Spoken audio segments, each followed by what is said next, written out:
Newton, the way you spin that story round. Always sharp, just like a tack when you're tracking the price of the dollar and pound. But drop the narrative, that thing that you inherited. Your history homos chariot just pulled up outside. Scott, William, Patrick on the scene, they're breaking up the subroutine. Something's crackling in your brain, MK Ultra make you go insane. Hey, don't you know we're only on the case for a good time, baby? Took a rose pill, now I'm reading these books for a long time, baby.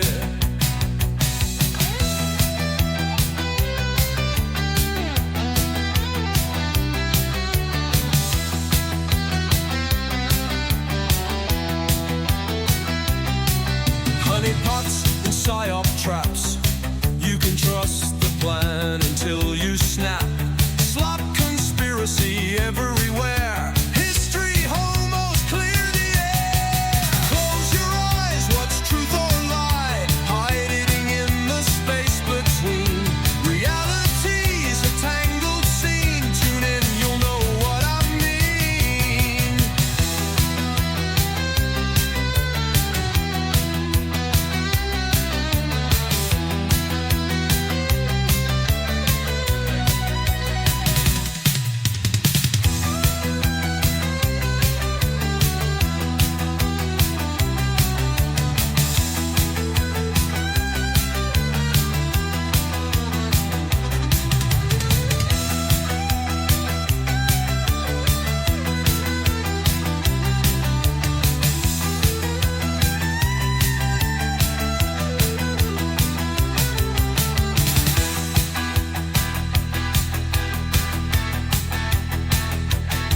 Close your eyes, what's truth or lie? Hiding in the space between.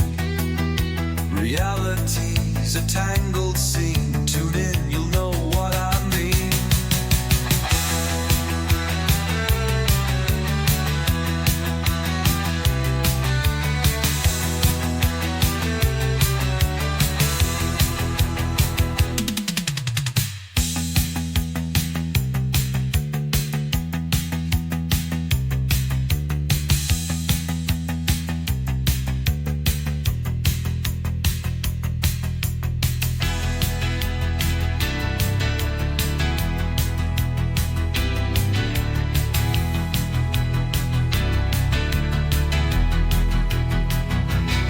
Hey, history homos only on the case for a good time, baby. Took a roach pill, now I'm reading these books for a long time, baby.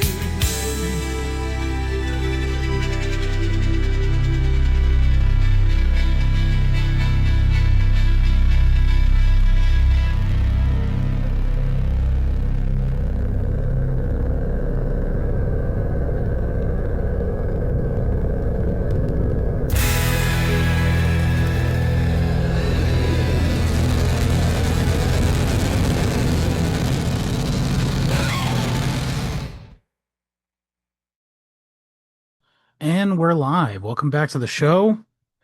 This week, I'm going to be discussing a classic piece of literature, I guess. I'm sure many of you have read this book, possibly as a school assignment. Although I contend that it's not a particularly effective book, I think, to give a teenager or younger, especially younger. I really think that the benefit of reading this book is best felt in your 30s, which is, I guess, at the time that he wrote it, or the time that he had published it, he was my age, in his mid 30s. But with the time that the experience of the what happened in the course of the narrative was at age 30. And I think a lot of the musings you find in this book, Walden, by the way, if you guys didn't already know, because it's the title of the episode, Henry David Thoreau, is a lot of it is getting older kind of insight, and also sort of the fruition of a lot of study and introspection that I think a child of 15 or whatever age you're assigned this in high school is not really, it's not particularly relevant to. And so yeah, this is an easily mythologizable um sort of structure. It's a story about a guy who withdraws from society and lives sort of as a pseudo hermit for a time. However, in the course of the book, actually, he does a lot to sort of demythologize what he's doing and sort of bring you around to his worldview, which is sort of simultaneously so demythologizing ordinary events and but also sort of elevating things that are universal experience, which is like the heart of transcendental philosophy at its core, essentially. Must be said, obviously, that in the out of the context of this story is it must be stated that it's sort of in a sort of ecosystem, intellectual ecosystem of that was uniquely New England, and it's sort of coalesced around the town that he lived in, Concord, which, as you probably know, is the site of the beginning of the Revolutionary War, and also, again, home to this sort of offbeat but very influential group of philosophical thinkers, writers, known as the Transcendentalists. And the sort of father figurehead of it was Ralph Waldo Emerson, best known for essays such as Self-Reliance and a lot of other stuff like whatever. I'll do a whole episode on him some other day. But also Bronson. So if you forgive me for this, but Emerson is sort of like the Socrates of the group, and the Plato figure would be Bronson Alcott, founder of the Lyceum and founder of also Fruitlands briefly, which we'll come back. We'll come back to that in a few minutes because I got to explain further context for this sort of narrative. And the Diogenes figure, or I like to think that Thoreau thought of himself as Diogenes, as the Diogenes of the group. He has a wit about him that is not absent in the rest of them, but he has sort of like a sarcastic outsider look at a lot of stuff that is I resonate with a lot, obviously. Oh, I also want to point out that I'm wearing a Mises.org t-shirt, which is ratty as hell. If you're watching the video, you can see how ratty it is, which I think on two levels Thoreau would appreciate. So in the further deeper context of what the origin story of this experiment, the Walden experiment, is, I think it's absolutely important to outline the history of this area, which starts earliest with, actually, believe it or not, Joseph Palmer persecuted for wearing the beard. Joseph Palmer was a fairly successful farmer who was an intellectually minded guy, I should mention, but he had a independent streak in that at the time, with the sort of social conventions of the time, it was like very considered to be very. This is the early 1800s, by the way, when Thoreau was possibly not even alive yet, but certainly was a little boy at best. And it was just sort of unheard of that one would wear a beard, and it was to be holy was to be bare cheeked. Despite the fact that actually the earliest Puritan colonists all wore beards, which was the style of the time, I guess, the roundhead style of the time. But so Palmer had gone to prison. By the way, I have a whole episode. I'm just giving a really brief description of this, but we have a whole episode on the Substack on historyhomospod.substack.com. A bunch of these topics have their own episode on our Substack. So if this gets your motor running the way it gets my motor running, I suggest you head over to the Substack and listen to our episodes on it. And if you have already heard them and you want a refresher, that's also great too. So please head over there and support the show, or continue to support the show. I know you guys who support the show stay supporting the show, so shouts out to you. But so Joseph Palmer, though, was I'm gonna get skipped through some of the biographical details, but he ends up spending time in prison off of the back of simply having a beard, and they kept offering him, just shave, dude, get out, we can let you out of prison. And he refused to. He spent like almost a year in jail, and kind of embarrassed the government really badly that he was from the town he was from, and to the extent that the sheriff was like finally let him go and said, "You're making me look too bad. I have to free you now." Um, and essentially, I think someone else paid for his release or something. But this gave the idea to Bronson Alcott and Charles Lane. Charles Lane being the founder of the Liberator newspaper, editorial newspaper, which is an anti-slavery journal, which Thoreau contributed to. Bronson Alcott and Charles Lane both protested against the government for the existence of slavery by not paying their poll tax, and spent a day in jail and were eventually released. Possibly released, by the way, by Thoreau. Actually, there's a little bit of myth making going on there, having paid the fine for them. But famously, during the time in Walden that Thoreau spends at Walden, he himself, and it's described in the chapter. We'll get to that actually, but in that chapter, but it actually occurs during the time period that the book discusses. We'll get more into that then.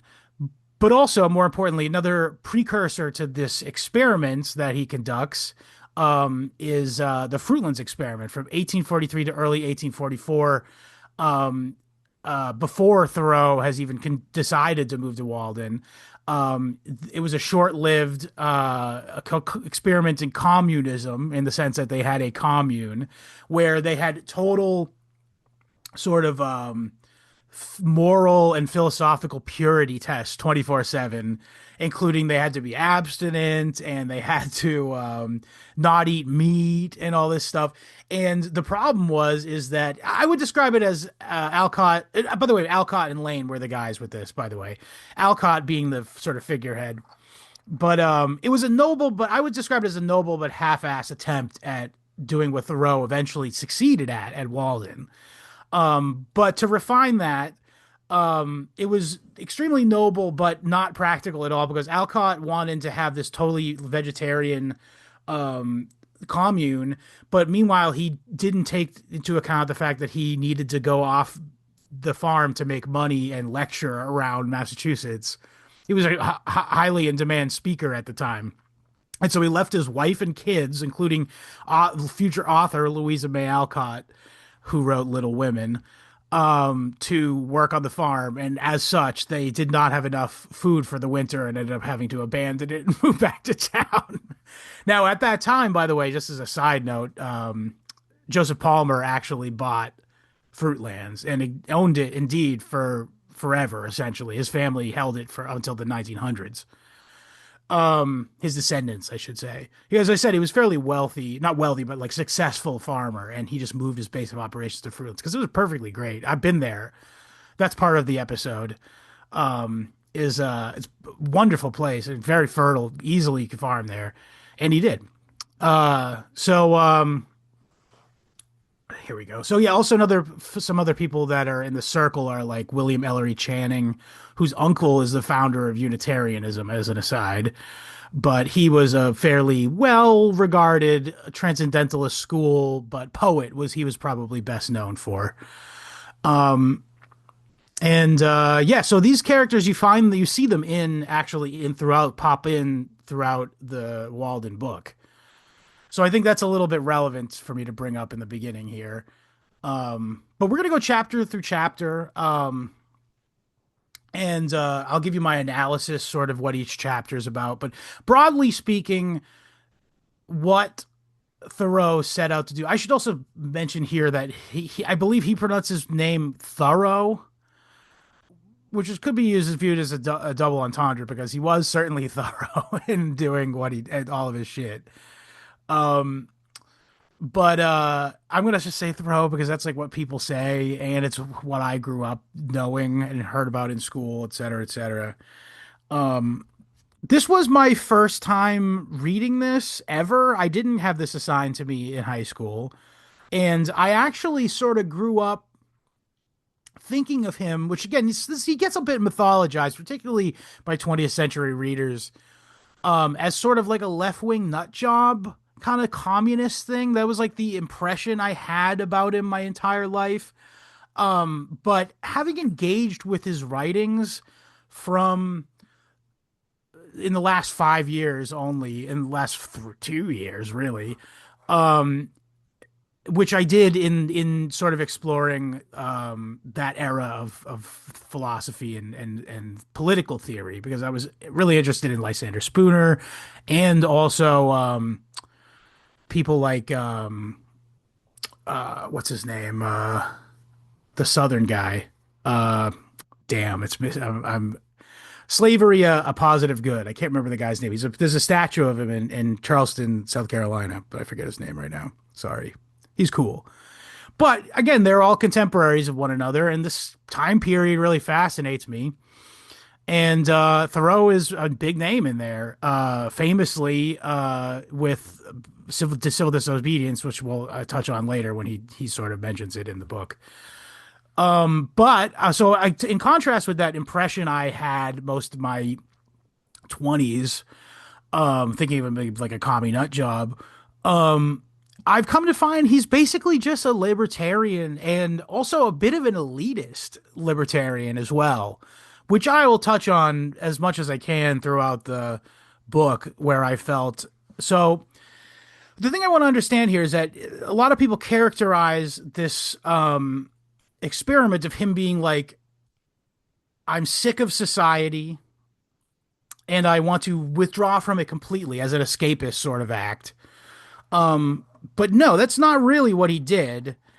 And it's actually I think it's better to understand it as, well, first of all, the withdrawing from society is semi-true in the sense that he did so with which to sort of experience nature and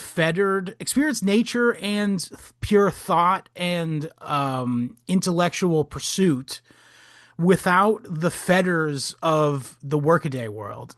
He describes the society we inhabit as being desperate. And in the first chapter, which I think we'll get into now, is called Economy. And then I think the reason, by the way, he made the first chapter Economy is because, particularly for the people who would have been reading him then, they likely would know that this sort of experiment, like Fruitlands, had happened before and failed. And so right up front, he essentially knows that any spiritual experiment has to answer the practical questions of whether this can be done because it hadn't before in previous. And yeah, so he actually moves there in July 4th, 1845. And he also which he I it is the differing accounts because in the book he doesn't assign special significance to it being Independence Day. But I've seen other like secondary accounts that claim that he did so as like a symbolic thing because it's his Independence Day. It's our Independence Day, like the movie. Hang on, let me just take a sip of water real quick. I intentionally did this episode solo, by the way, because I just feel like a book that sort of enhances, that emphasizes solitude and contemplation. I just feel like it's better if it sort of just comes springs directly out of my forehead like Athena. Um, so okay, in this chapter, he goes through the penny by penny cost. It's not just like a dull preface to the book, although it is the longest chapter in the book. It's sort of like the manifesto of the book, and it's almost like a ledger that he uses to sort of account for his existence and proves that he didn't fudge the numbers. Although, again, well, we'll talk about that later in the book, later in the chapters. So he goes through penny by penny all the costs, food, the boards that he uses to construct his house, all of the his agricultural experiment, which we'll cover later in the chapter about it. And all the labor he actually paid for, but I think he hired a horse once to carry some boards to the location. Oh, I should also mention here is that this land was owned by Emerson. And he allowed him to stay there free of any rent, um, in exchange simply for cutting down several trees that Thoreau also incidentally needed for warmth. So it was like part of the board was him actually furnishing his own survival anyway. So, or part of the rent was him furnishing his own survival anyway. So it was like a absolute perfect example, perfect opportunity for him to like do this experiment or sort of close the loop. Think of it this way: he was closing the loop that experiments like Fruitlands had opened. And also, he had his further. He added his own personal ideology, philosophy into it, injected it into it, and the result, ultimately, the fruit of this experiment, not only the self satisfaction is the fact that he can manage to do so for 2 years, but this book is a life changing tome that many people throughout history have viewed as being something that touched their heart.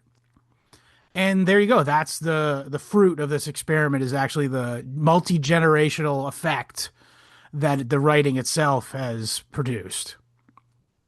Um, so yeah, like I said, he started it with a detailed explanation of how he'd accomplish this feat, as it's had somewhat famously failed in several other places before. And also, he uses this opportunity that you're sitting and listening intently to begin his critique of society, materialism, and the slavery of man to the ever turning wheels of progress, property, inheritance, social expectations, etc., etc. And basically what he's trying to do is to distinguish real necessities, i.e., those that keep one alive, and ones that are invented by society. The real ones being food, shelter, warmth, clothing, maintenance of one's body, and the invented ones obviously being debt, status, farm inheritance. This is something that is actually very relevant to people then, maybe not so much now because of, well, boomers aren't letting us inherit anything. But back then, for just as an example, we did an episode on the real life Johnny Appleseed, John Chapman. He started his journey westward and became like a sort of Yankee frontier character archetype because he was the second son in a family that was a second son. And this sort of inheritance thing was like, it's particularly in New England, was like something of a sort subject. And even back, actually, speaking of boomers, he mentions in the book too, in Economy, the chapter, that many times a man who worked on his family farm his whole life, his father gave it to him when he died, and it comes leverage of the mortgage because at some point his father had gotten into debt or whatever, bad season kind of thing. And this is just something that you'd think someone who's a farmer in the most prosperous farming area in America, or one of them at the time, New England, you have no problems. You own your land. The idea is you own your land outright, and you work the land. And then and to be clear, there was a lot of people who that was the reality for. In fact, that's the farmers that Thoreau critiques, is these people who take something like owning land and working it honestly, which he likes, and turning it into now using that as a pecuniary engine with which to collect more property and further, not so much gain the more property, I think is his issue, but be enmeshed in this sort of fictional pecuniary world where the only reason you have the fucking fruit and animals on your farm is not to fuel you and your family to have a long prosperous life and find artistic and intellectual pursuits which make you happy, but then just using that to acquire more property and again just in continue this engine. The engine of the world is an infernal engine. That's how he views it anyway. Whereas again, farming, he's got a lot of nice things to say about, particularly, well, we'll get to it in the next chapter. But So yeah, so again, social expectation, fashion. He spends time talking about people's clothes and how he wants to wear like sackcloth essentially, just something to keep him dry and warm. Um, Constant labor. Also, the idea that are a workaholic, which he actually says, you know what? If you are a workaholic, genuinely work because you know what you're doing while you're working, thinking probably. Um, and so he actually encourages people who have that sort of disposition to do it. And sort of, I don't think he uses the word Zen, but he sort of praises the like Zen-like quality that someone who's just busting their hump for the sake of it achieves. And yeah, I said before, market ambition. That was another thing in my notes that I wrote down. Um, and so again, it's not like he does make a point to be like strip down your possessions at the very little things and writes sort of self-congratulatory a little bit. That's the thing about this. It's got a he was a big fan of Thomas Carlyle. In fact, one of the projects he accomplished while he was doing this experiment was writing a book, a commentary on Thomas Carlyle. And you see Carlyle's almost sarcastic, witty, satirical style seep its way into Thoreau. And so it's everything he writes is like sort of tongue in cheek, which me, I like that kind of stuff. And so, but his attack though is again, it's first of all, everything's tongue in cheek, but his attack isn't simply on people who are materialists or own too much stuff, but he actually uses this: we become owned by our tools. We don't use our tools; we are owned by our tools. So again, like now, the idea that you use these tools with which to give yourself a living, right? But then you end up over leveraging yourself, or maybe you bust your tools because you worked too hard because you're trying to get some big, purchase, some sort of socially configurated status based thing. And then your tools are busted, and now you have to work to rebuild your tools. Um, and another thing is, one thing is this book gets a rap for is it being like an early environmentalist work, and I agree with that to an extent. However, I think there's a fundamental shift in what an environmentalist is from his time to ours. Um, for ours, nowadays, like when you think of an environmentalist, generally speaking, you're thinking of like a left liberal person whose ultimate like goal is to reform the system into everyone being a more mindful consumer. That's kind of the thing. They're liberals. They're not radicals. They're reformers. So ultimately they don't reject the system itself. They always want to just fix it and make it more hand wringy. And also, by the way, the thing is, Thoreau fundamentally rejects modern society at writ large and capitalism entirely, and therefore sees no inevitability of markets continuing to exist the way that liberals do. Like that's like a critique that leftists have of liberals is that like they consider capitalism inevitable. So we have to be the ones to sacrifice more and more to keep it going. Like we can keep the markets that are the things that are destroying the earth going, like digging rare earths out of the ground and leaving chemical waste everywhere and fucking up the environment or whatever. But that just means that to pay back for that, we got to do carbon credits, and we ourselves, we have to consider our carbon footprint, and we have to shrink our carbon footprint. But Thoreau's like, first of all, fuck all the things that you guys are trying to defend by sacrificing things. I sacrifice things because it makes me feel good to sacrifice things and live more simply. You guys want to sacrifice things to save capitalism, essentially, to save the system that I despise. And not even, by the way, I don't want to make him out to be like a Marxist system builder either. He simply rejects the market society's power to define life and what it is and what value and what work and success look like. He's not saying what piece of short or long term policy could we find to fix the environment. He's saying, how did we let ourselves agree to this inhuman, flattening force that is our modern society. Like he's saying all of this is alien to what makes us human, and throughout the book he prescribes possibly, or not even prescribes, but he sort of suggests what might fix it and or what could be an option for fixing it. And I will simply state it, and I think he does get to it in this chapter in economy. Um, I would say that he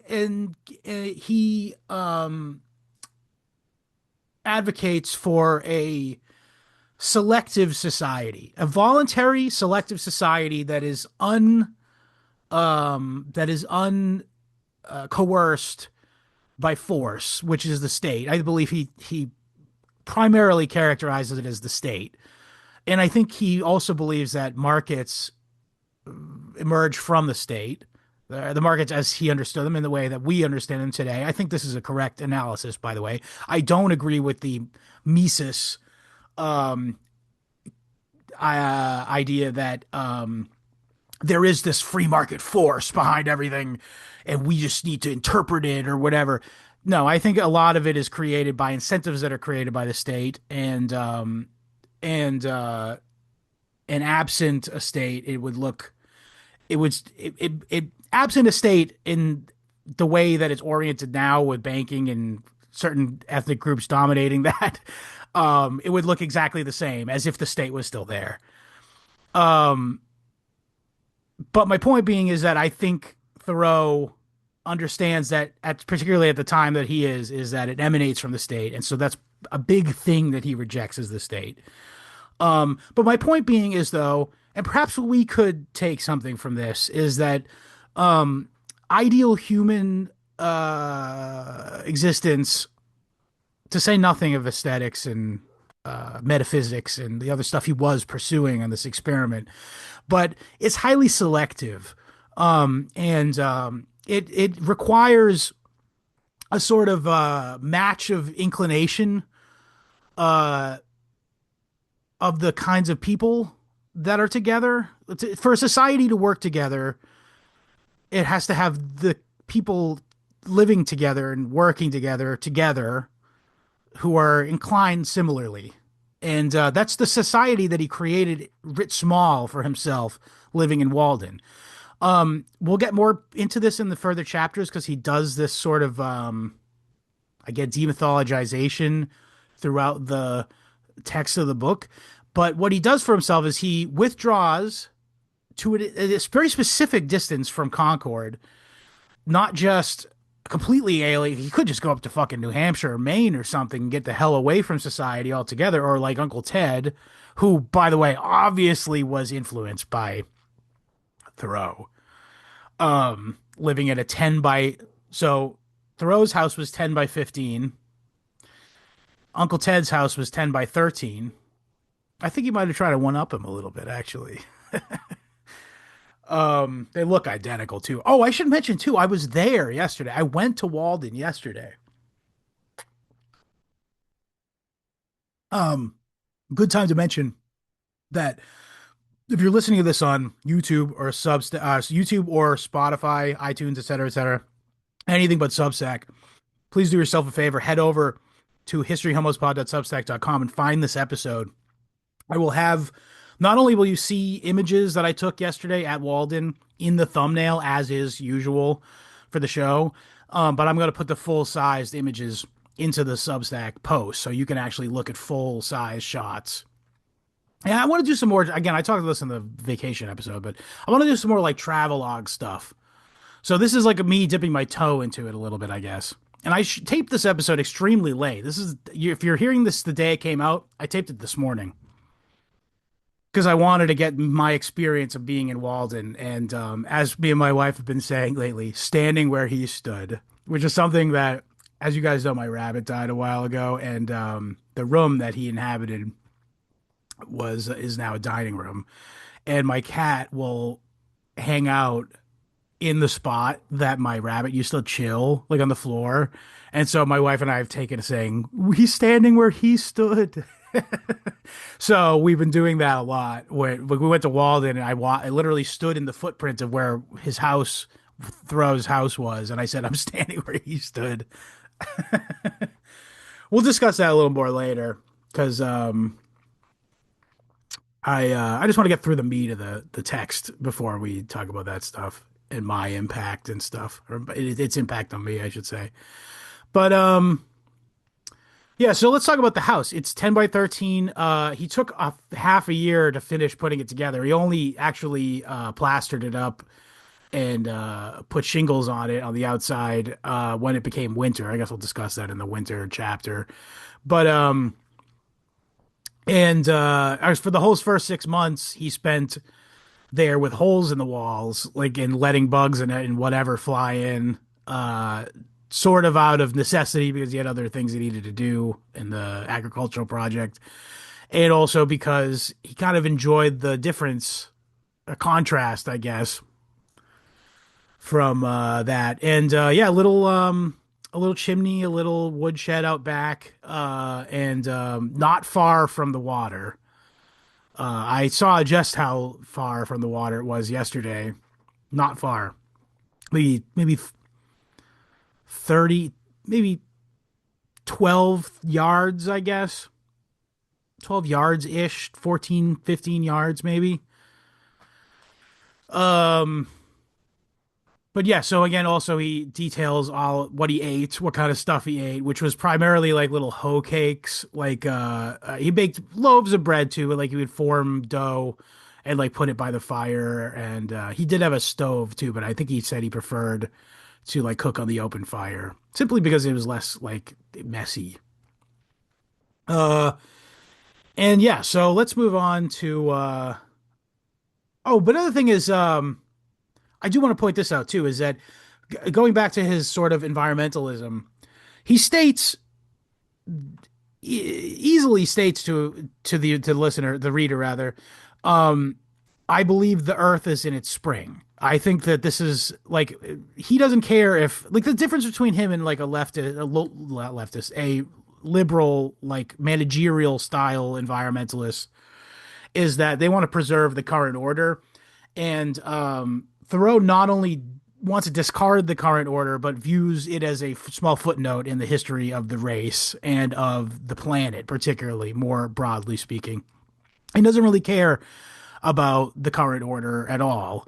And also further says that I think even if like there's, I don't think he goes, he doesn't, I don't think he fathoms some sort of catastrophic thinking that current left liberal managerial style environmentalists sort of crow on about endlessly.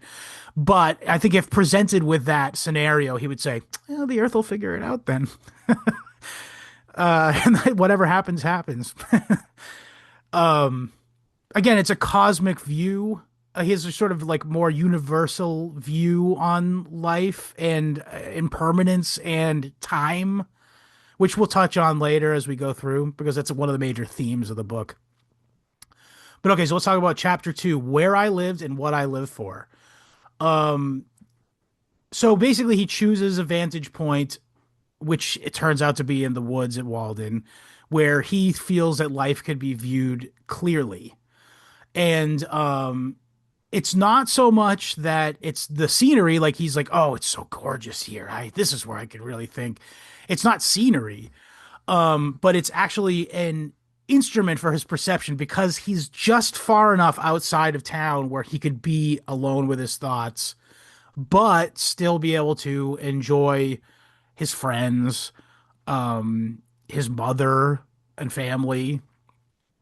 In fact, this is in this chapter, he talks about a part where before he had decided to do this, he actually had planned to buy a farm called the Hollowell Farm. And he imagines himself possessing it completely. Like, so he does this sort of like thing. We all know what this is, by the way, is like once you get an idea in your head about having something you're going to buy, particularly like just imagine, let's put it this way. Think about you, just for example, a car that you've always wanted for as being a kid. You've thought about this so much, you may as well have already owned it because you've thought about every scenario in which your possession of that car. He treats the Hollowell farm much the same, so that when the guy's wife who's going to sell him. He gives a guy $10, which is a lot of money back then. I think it was like over $300 in today's money because I believe later on I calculated $8.30 to be like $363. So it's like $500. So he gives him like $500 down payment on the farm, and the guy's wife goes, can we actually keep it? And the guy gives him back the money and says, and Thoreau says, it's fine. That's okay. I may as well have owned it already anyway, because I imagine what life would have been like. Um, what's it called? But okay, the way it extends this chat, the last chapter though, is because he after he's sort of unburdened by this wife going, you know what? Actually, I kind of want the thing. He goes, he's actually lived this weight of relief is lifted off of his chest because he realized, oh, if I had done that, I would have been working my fucking balls off 24/7 working on this farm. It's a pretty big farm, as I understand it, like a big barn. It was a bit run down, but that's even more. That's when you got to fix the place up before you can keep it running. So by not owning it, it allows him to, in his words, carry off its true yield without a wheelbarrow. Meaning he got to experience in his mind, uh, the what it would be like to live in this because he wandered around it a bunch, like while he was in the process of buying it, and yeah. Um, so yeah, but he's granted by not buying this farm, he's granted something that he values much higher than money, which is freedom. Um, Also, the other thing is that he takes this time period to this takes his time in the chapter to talk about his how he resents news. Which this guy, the way I also have to mention this is that this guy reminds me a lot of William. I've been like petitioning. I convinced him finally. He's got to read it, but I petitioned him repeatedly throughout me reading this book to like, dude, you got to read this. This guy is so you. He identifies news, he even goes so far as to say like news of a French Revolution is idle gossip. Because I mean, once you read one article about a war or a fucking cat stuck in a tree or a guy falling off a roof in an accident, you read them all. Was he going to come up with new flowery language with which to tell me this? What he identifies as idle gossip, like a sewing circle style gossip. And so yeah, he identifies himself as being anti-news and finding it worthless, essentially. Now, this is one of those things where in the next, I think it's the very next chapter, possibly. Yeah. Oh no, it's not the next chapter. It's in a couple chapters, but he later goes on a thing about how he needs news. He needs to go to town with which to sate his desire for gossip. And so that's what I mean by demythologizing. He sets these like sort of um impossible like standards for himself, and then he fully admits that he breaks them because he's but a man after all.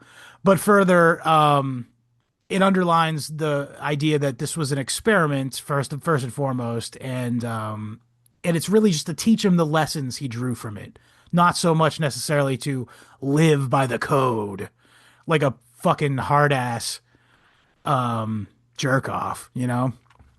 And you'll see later where this theme is sort of repeated. But so Thoreau's not choosing Walden. So chapter two, Thoreau's not choosing Walden because it's a remote place. It's a relation. It's close enough to Concord for him to remain human, but far enough to break the spell of society and not be caught up in its um daily doings. Um, yeah, so and again, this is where his famous quotation is he about living deliberately. Because his greatest fear is that he would die and discover that he never actually lived and lived by the rules of other men and structures more broadly. Chapter three, reading. This is every chapter is good, so I'm going to say it every time, but like each one draws you further in. Each chapter just draws you more in to his little world. Um, so it's on its surface, it's a chapter about books and reading. Um, but what it's actually about is it's an extension of the his sort of manifesto, his worldview, his ideal society uh, from economy, from the chapter economy. And he uses the metaphor of the classical literature. So the first third of the chapter is just him talking about how much he loves the classics, meaning the writings of Plato and Virgil and all the, that era of writing. And he talks about how today, and this is sort of an extension of the last chapter, he talks about today, most men, even if they know how to read, if they know how to read, all they do is they read some bullshit little reading. He points out that in the Concord Library there's a section called Little Reading, and when he first saw it he thought it was the name of a town in Massachusetts. Which is funny because it's Reading, Massachusetts. He thought he was Little Reading, Massachusetts. Because it was so foreign, this idea of little reading. I think they still use this term a little bit in bookstores or whatever. But the idea is like it's just like fanciful stories of a princess who needs to be rescued or blah blah blah. And he says that this is basically just a guy. If you read this kind of shit, you're just trying to remember how to read English. And he likens it to the same gossip bullshit reading that is like reading the news. Um, but he points out that there's something that sets the classics apart from that. And it's not just that it's about, because he says back then, even the people who could read, although I don't know a lot of people did, even the ones who could read did read garbage still back in the day that Plato was writing. There was still trash literature, undoubtedly. But there's something special about these classics he talks about, and it's that it speaks to something ennobling in man, and it speaks to sort of higher principles. Like, yes, there was probably trash literature at the time, there's trash literature now, but there's a reason why we don't remember, even though if we have existing copies of the trash literature of the classical period, we don't view it as something worth looking at, but the classics do. They survive because they're pitched to a higher faculty in man. They're classics because they've awakened minds across time, and man itself, man as a creature, has recognized something intrinsically vital in the writing.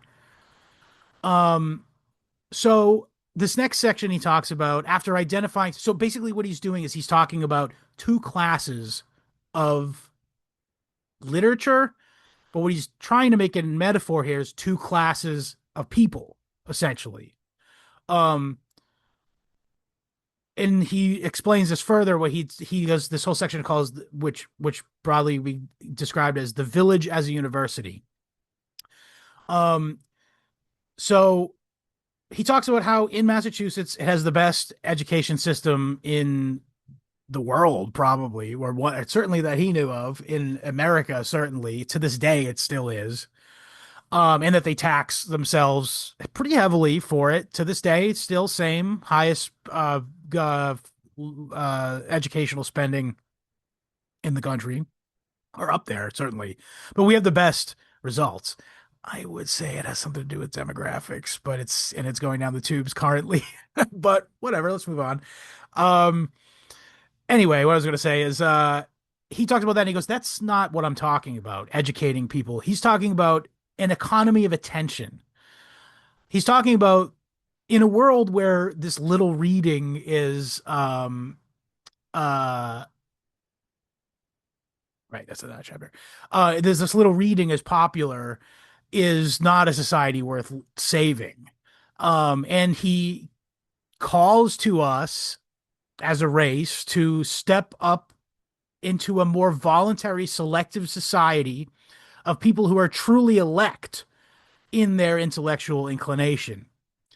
Um, and and he's calling for a voluntary aristocracy, if you will, of attention. Um, and not one that's like has to it's fixed to being monetarily rich. You know what I mean? There's an aristocracy. The idea of aristocracy is tied very closely to the idea of being landed and stuff like that. But what he's saying is no, there needs to be a better class of people that band together and form their own society.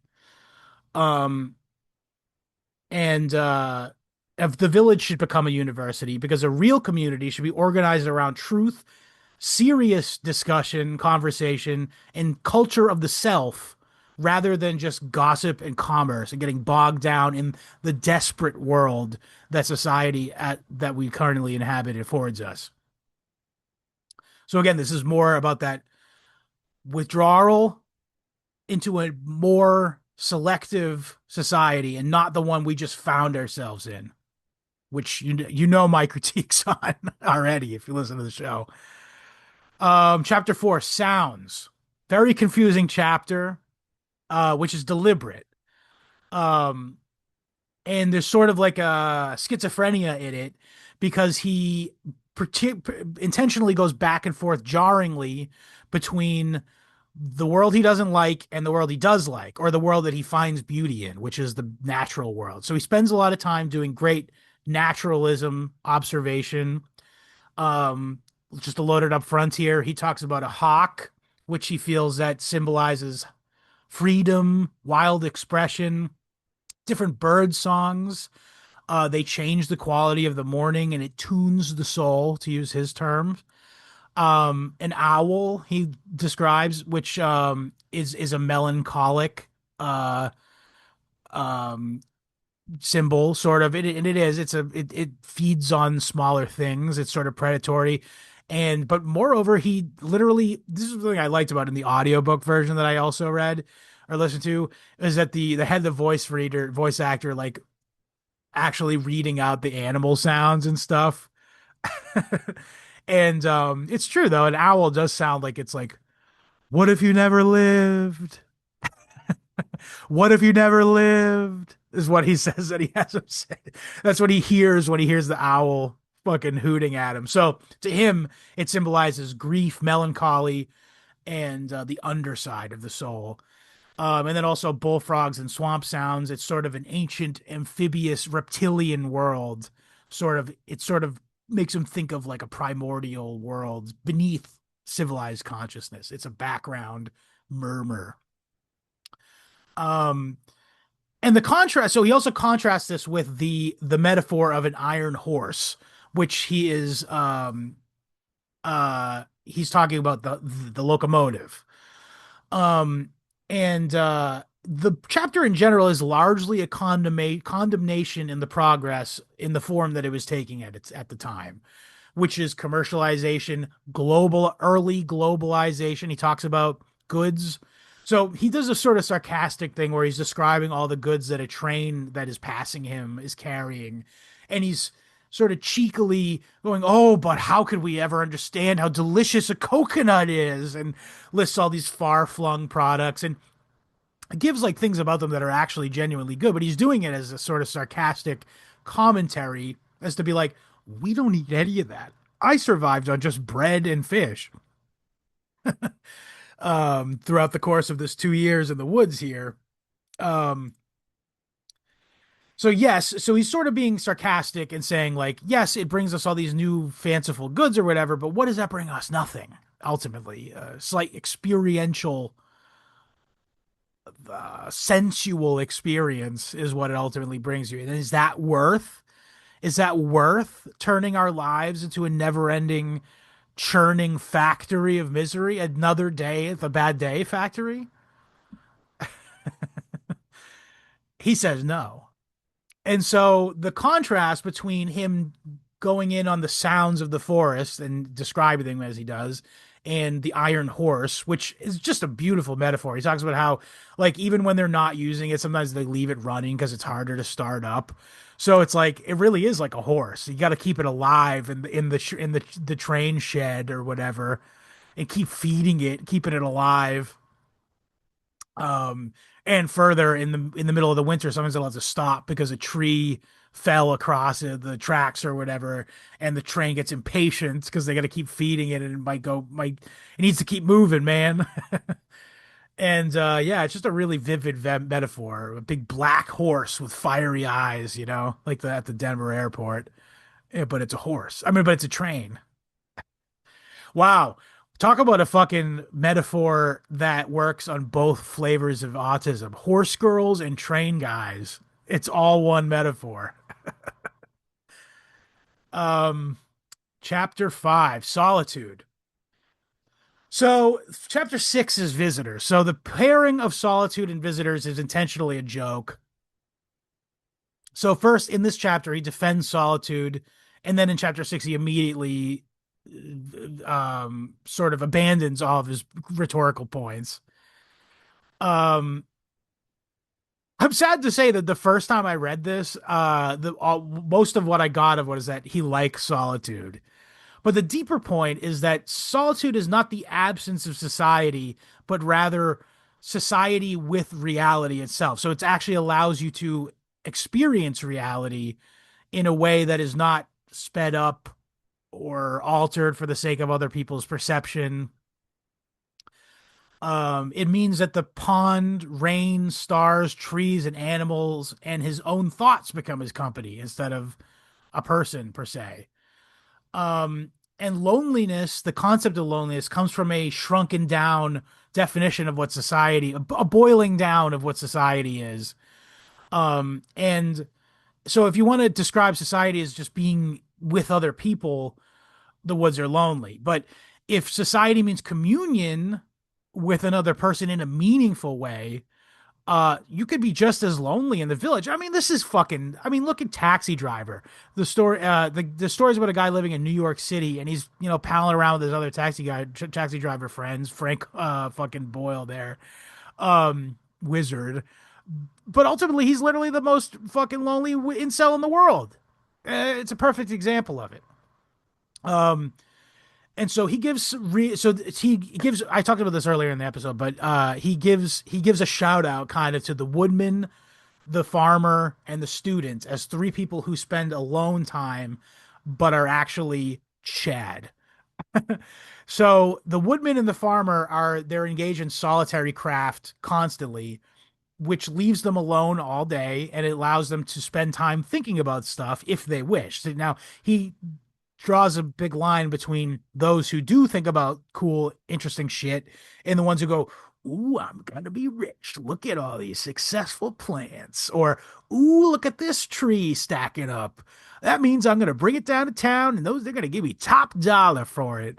Now he contrasts with the guy who goes to work every day to chop trees or plant or plow his fields, who spends it going, I wonder what the moon looks like that. Why the moon looks like that. I'm just giving a fucking random example. I don't think he came up with anything concrete in the book, but that is a pursuit worth endeavoring in, he would say. And the student, it's much the same. He actually says that the farmer might think of the student as being lonely because at the end of his day working, he goes home to his family, but the student spends all day looking at books all day in his room. Meanwhile, by the way, the contrast is he's crammed into a dormitory and are surrounded by other people, but he's spends all day by himself contemplating his subject of study all day. So again, it's like it's a pursuit. It's a pursuit, an intentional pursuit. Again, this is all about intentionality. The idea that if you just find yourself doing something, it's robs you of the ability to do so consciously. Do you get what I'm saying? Chapter 6, visitors. Again, it's like ironic pairing with chapter 5, solitude. But one second. I need a sip of water. He only drinks water, by the way. We'll get to that in higher laws or whatever. So its main relation to solitude is that it destroys the cartoon version of Thoreau as a total hermit. He actually values company, but only wants company that enlarges his life. He talks about a guy who is a French Canadian wood chopper who he likes because he's a simple guy. He's got a bodily vitality. He's cheerful all the time. He's never a fucking piss and moaner. And he's a pragmatic guy. He also can read, although he pities him because he pities him because he can read, but he never reads anything new or interesting. Um, and so he sort of views him as like this sort of conflicted character because on one hand, he will sit and listen to Thoreau talk about like Plato stuff and listen to him read Homer stories. And what he'll draw from it is like idiosyncratic stuff. So there's a famous story about Plato says he defines a man as a hairless and featherless biped. And then Diogenes shows up with a plucked hen and says, "Is this a man then?" And what the French woodchopper says in response to that is like, "But the legs are the backwards." He doesn't go, haha, he fucking got his ass, which is the effect I'm sure that Thoreau wanted to have him. Got Plato's ass, which is what we all think, by the way, when Diogenes shows up with a plucked hen to refute the featherless for hairless biped definition of a man. And all he has to say instead is, "But the legs are backwards."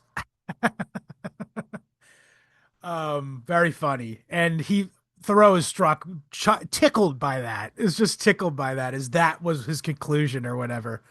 Um, and he's chatting, sitting here, and he's trying to have this like deep intellectual conversation with this guy who's like a smart guy and understands everything that he's saying to him, understands the Odyssey, Homer's Odyssey, and all that stuff. Sits there and just listens and has stuff to say back. But another example is he's like, but what do we need money for? And again, a pragmatic guy, the French guy goes, but what if I want to buy 6 logs? What I or he's a wood chopper, so that doesn't make sense. What if I want to buy 6 candlesticks? I cannot go every time. I cannot give him 1 log. 1 log is worth more than 6 candlesticks. It's easier to have money so I can exchange that for it so I can buy whatever I want. He can't even fathom the idea that he's asking him a philosophical question. He's going, no, but he brings up practical issues with this broader philosophical question. And so simultaneously, while Thoreau finds this guy's company great and a great guy to chat with, he also pities him in a way because he says he thinks so much in the box. He also has a conversation with a halfwit or a guy who's mentally retarded, but a self-aware halfwit, which is a fascinating thing to him because it's a being with understanding of its limitations. And another thing, as a quick aside, he's just interested in people whose minds don't fit conventional categories. And he's not like mocking this guy for being a halfwit. In fact, he's like really interested in the idea that this guy, his halfwit, has like a positive outlook on life and goes basically like, listen, I was never smart. They told me that when I grew up, I wasn't like the other kids, but God loves me just the same as everyone else. So I do my best and whatever. And Thoreau's like really moved by this because he's never experienced. He was conditioned by society to think of these people as pitiful. And when he meets one face to face who has that sort of self awareness of his own limitations, it strikes him as being like another blow to his conception of what society's expectations on us mean. Um, and so yeah, he also there's a little joke about how um if you're close in a little ass room like his 10 by 15 house, it feels suffocating to talk about big ideas in the room sometimes. Um, which sort of anticipates his later point or his ongoing point that he wants properly spaced society, not no society. Like he wants enough room to be able to take and give what he wants. Enough closeness for sympathy and enough distance for him to clearly think. Chapter 7, The Bean Field. So this begins another theme in the book, which is something that I personally talk about all the time on the show and in my life, which is particularly as someone in from New England, because this is like, as far as America goes, Europeans don't get this because they live in a place that has been inhabited for thousands of years, and everywhere they go, there's history everywhere. Um, in America, most of it, that is not the case. It's been only inhabited for the most part in the last 100 years. Like in a lot of places out in the Midwest and in like the West. Um, New England, on the other hand, is different. New England is something that has been morphed and affected by human beings for thousands of years. And have had overlaying multiple societies born and collapse and resynthesize and reformulate and eventually come out the way that it is today. Um, Shouts out to our one of our OGs, William Cronon, his wonderful book Changes in the Land. He talks about how New England itself has been shaped repeatedly by native agriculture, seasonal burnings, the way the colonials interacted with those natives, and the way that the natives abandoned repeatedly and re-inhabited areas over and over again after the land had sort of healed itself and became fertile again. So in this scene where he's talking about clearing the land, which is actually, as an aside, for Emerson, was a chore that he was assigned by Emerson. But he clears the land. I was literally there yesterday. I was standing in the spot where this bro toiled over the soil. But what he was doing, he's digging up the fields and he's finding little arrowheads, and it reminds him that we're just a blip. Um, to my essentially what he's his big conclusion is, and these are my words, by the way. I just want to make sure that you understand that I'm not ripping this off. But um, the present, as we perceive it, is a fleeting moment in a sea of eternity, and it's shining like a beacon for anyone who's willing to look and ponder its significance. And when you dig through the ground in New England and you find an arrowhead or evidence of colonial, nowadays when you don't find arrowheads, they were finding arrowheads. Now you walk through a preserve, Massachusetts run nature preserve, and you see cellar holes or a stone fence, which they themselves are glacial stones that were put there millions of years, hundreds of thousands of years ago. Um, and they're stacked up there in the 1700s to keep in their crops, which is now you're standing at a new growth forest. And so you're peering through like a keyhole of reality at any one moment by just inhabiting a specific geographic position and imagining what occurred there before. You get what I'm saying? So when you walk through a piece of untouched wilderness, I'm big air quotes around that. It's now untouched. You see layers and layers of previous societies that inhabited that area, and it really gives you this sense of groundedness, and it gives you this, not smallness. In a way, it's smallness because you are just a fleeting moment in history, but it connects you to something more innately human, because you look and you see evidence of someone carving out their life in the same place that you standing right now. And yeah, it's different than the society that they inhabit, but there's things know that are common between those two experiences. And it's the things that Thoreau in this book spends a lot of time on, is like they all had the same biological and social needs as you. They simply came at life in a very different way due to the circumstances of their time and birth and social position. And this is something it's a theme that just keeps coming up throughout the book, and it's something that really resonates with me because I'm an explorer of New England. It's my favorite pastime, essentially, is just experiencing the many layers of history that you could find in this area. And again, yesterday going to Walden, it really hammers it home that like all these feelings that are stirred up of universality and the human condition and living in standing where he stood. And it makes it really concrete when you're standing literally in the spot that he wrote or formulated these ideas.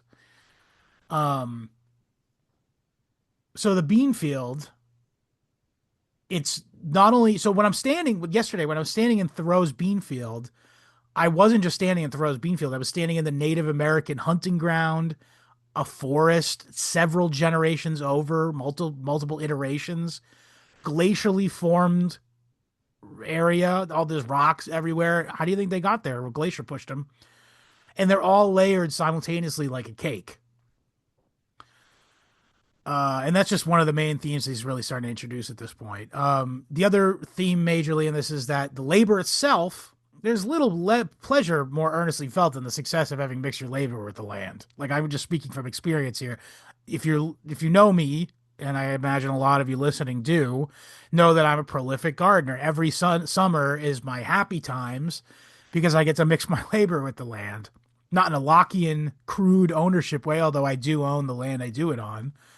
But the reward itself is actually intimacy, discipline. You can't fuck up. You can't just be like, it'll be fine. I can't tell you how many times my wife goes out there and there's a new tomato branch and it's like dangling and I'm like, oh no, we're like, oh no, if that gets heavy from the fruit that's on it, which they're little baby green things right now, they're not big tomatoes yet, that could snap. We lost a fucking branch of our shishito peppers already. It's sitting on the floor of it's sitting on the garden bed, and there's almost fully formed shishitos on it, like that weren't quite ready to get plucked yet. But the fucking thing fell off, so I ended up having to abandon it. It's discipline. It's about making sure that and again, he talks about his experience with it. He said every single morning he got out there before the dew evaporated, because that's how, if you mix the ground up with the dew on the ground,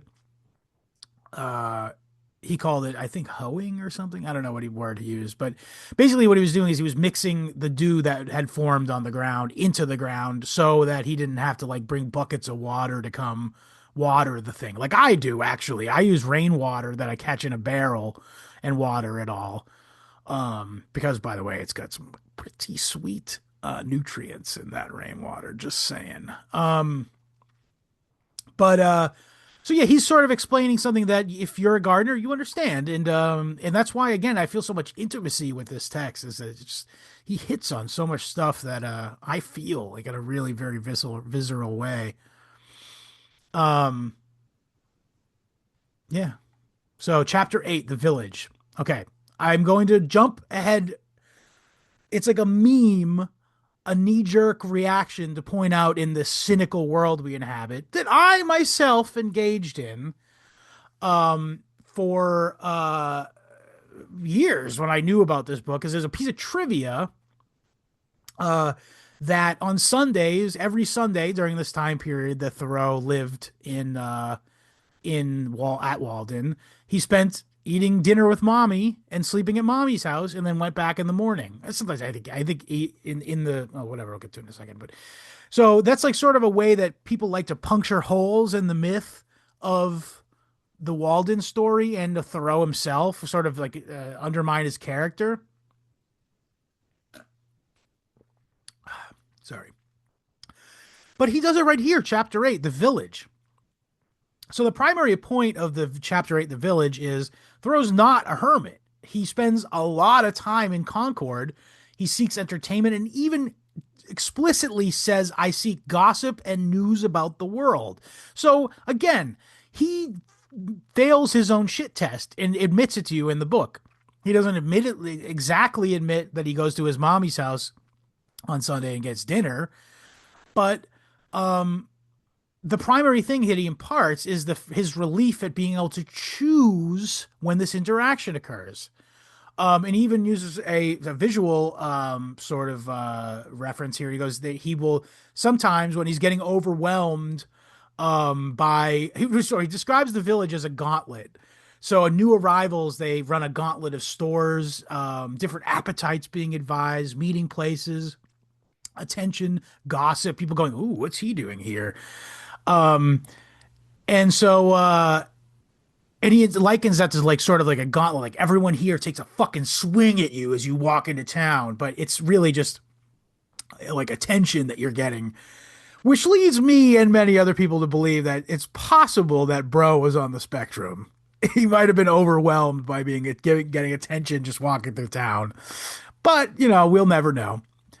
Um, But my point is that oh yeah, so in this gauntlet, sometimes he uses this visual sort of illusion to be like, sometimes I just want to run through a gap in a fence and get straight back to fucking woods and get out of there. Which again, it makes me feel like he's like autistically like Naruto running out of there because he's getting overstimulated or whatever.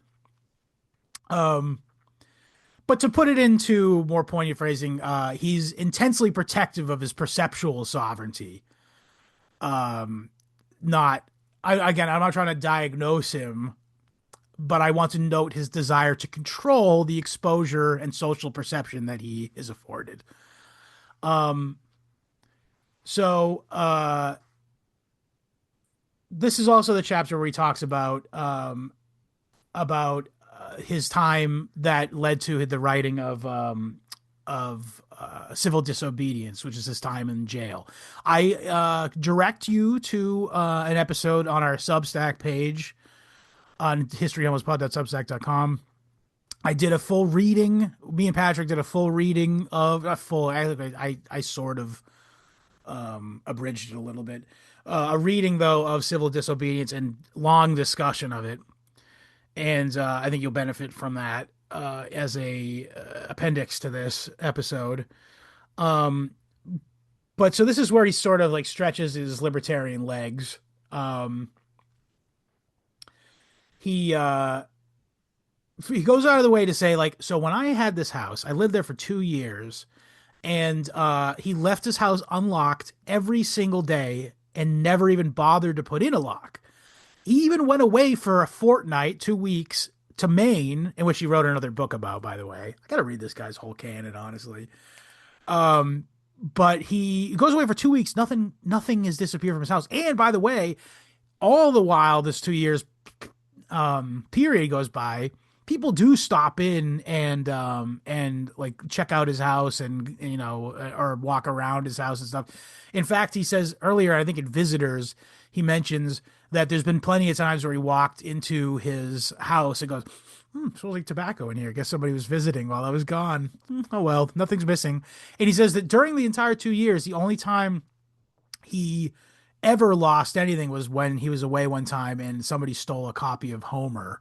And he believes it was because that there was like a false gold leaf on the binding of the book. And so that some dumbass walked in and was like, "Ooh, gold," and took it. So he says that's the only time he was molested whatsoever. Um, uh, During this entire time. In contrast, the contrast of that is everything. His only molestation was not any private citizen or person; it was the state. Um, he goes out his way to sort of cheekily chide society for its frivolous throughout this entire book, but ultimately lands on the fact that the state is the great Satan, and its hammer of punishment uh, it causes every single individual with a point of view that it doesn't necessarily condone to look conspicuously like a nail. Um, that's basically what he lands on, is that like the great disruptor of human relations is the state, essentially. Gossip is annoying, but the government is punishment. So the society he doesn't like might be frivolous, but the state, when it doesn't like you, it hammers you like a nail because it only has a hammer and everything but he looks like a nail when you have a hammer. And again, I also want to remind you that this idea he had for this was in very much in the context of him being boys with a tight knit group of transcendentalists, including Alcott Lane and ultimately Joseph Palmer, persecuted for wearing the beard. Chapter 9. This is where my really I don't want to say that because every chapter I liked, but this is where it's the heart of the book. It's structurally right at the center of the book. I believe there's 16 chapters and this is 9. But I mean in terms of like length, it's actually right at the heart of it. Um so most of it is just description. It's naturalism, I would say. Um, but it is ultimately it's the geographic and metaphysical heart of the book, the ponds. I mean, that's the title of the chapter is the ponds. Um, so as far as the naturalism goes, he talks about the aquatic and vegetable life, the color and the ripples. Which yesterday I was there, by the way. It really is magnificent looking. It's really striking blue green color, depending on how distance you are and what time of day it is and what angle you're at. It's really uncanny. I like get why he was so mystified by it because I was just staring at it yesterday, going like, "Wow, I wanted to go in it so bad. I didn't pack." I'm going back, I think, soon because I gotta immerse myself in the waters like the Ganges. That's my Ganges, is Walden Pond. But yeah, we were walking, doing the hike around, and the whole time, my wife and I are just like, we gotta come back and camp out, like get here early, early, early, camp out, take several dips in it. The water's unbelievably pure and clean, and it's gorgeous too. Um, but yeah, so he spends time talking about it in a literary sense, and when I got there, it felt like I was meeting an old friend essentially. Um, I believe some of the symbolism at play here is the blue and green nature of it. He sort of likens to be a sort of liminal space between heaven and earth because it reflects the heavens. And it's massively changed in your human perception by its relation to the heavens, not just in terms of light, but in terms of what season it is and what the sort of weather the heavens are emanating. And it's also very much of the earth. It's very, very deep. It's a kettle type pond, meaning it was formed by a massive chunk of ice that had been deposited underground by a retreating glacier about 150,000 years ago, upwards of maybe 200,000 years ago, for being generous. Um, and it melted there and formed a big, deep kettle, which very much is like a ball sack, meaning it's wider than it is at its tip. Um, and it's extremely deep. Um, it's the possibly I want to say that the depth is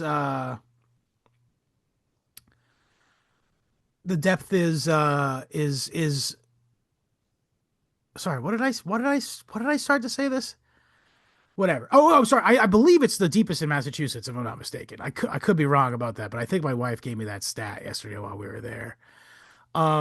So we got to talk about the fabled origin of the pond. So the origin of the pond allegedly is Walden is not like a name, or maybe it is a name in English, but the name origin of the pond is not known. It's always been called Walden Pond, and in Concord, contemporaneously to Thoreau, the legend from the oldest people who lived there was that um, it had been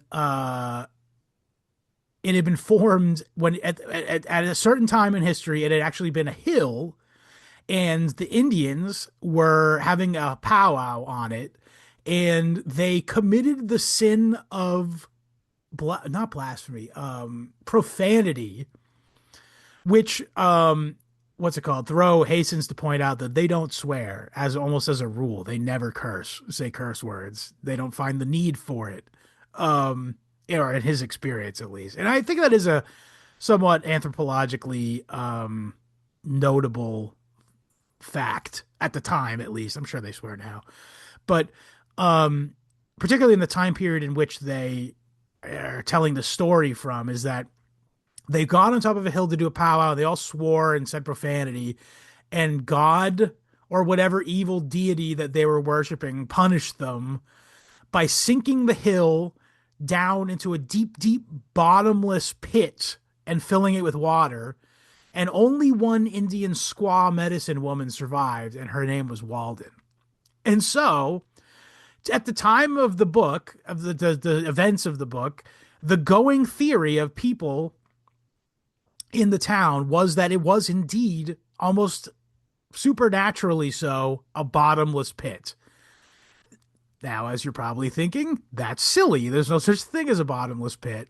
And he even points out the absurdity of it by being like, there really were people in town who believed that Walden went all the way down to the other side of the earth, 1 foot below the other side of the earth. And so I'm jumping ahead here, but in the chapter, The Pond in Winter, which is later on in the book, he goes out onto the ice and measures it.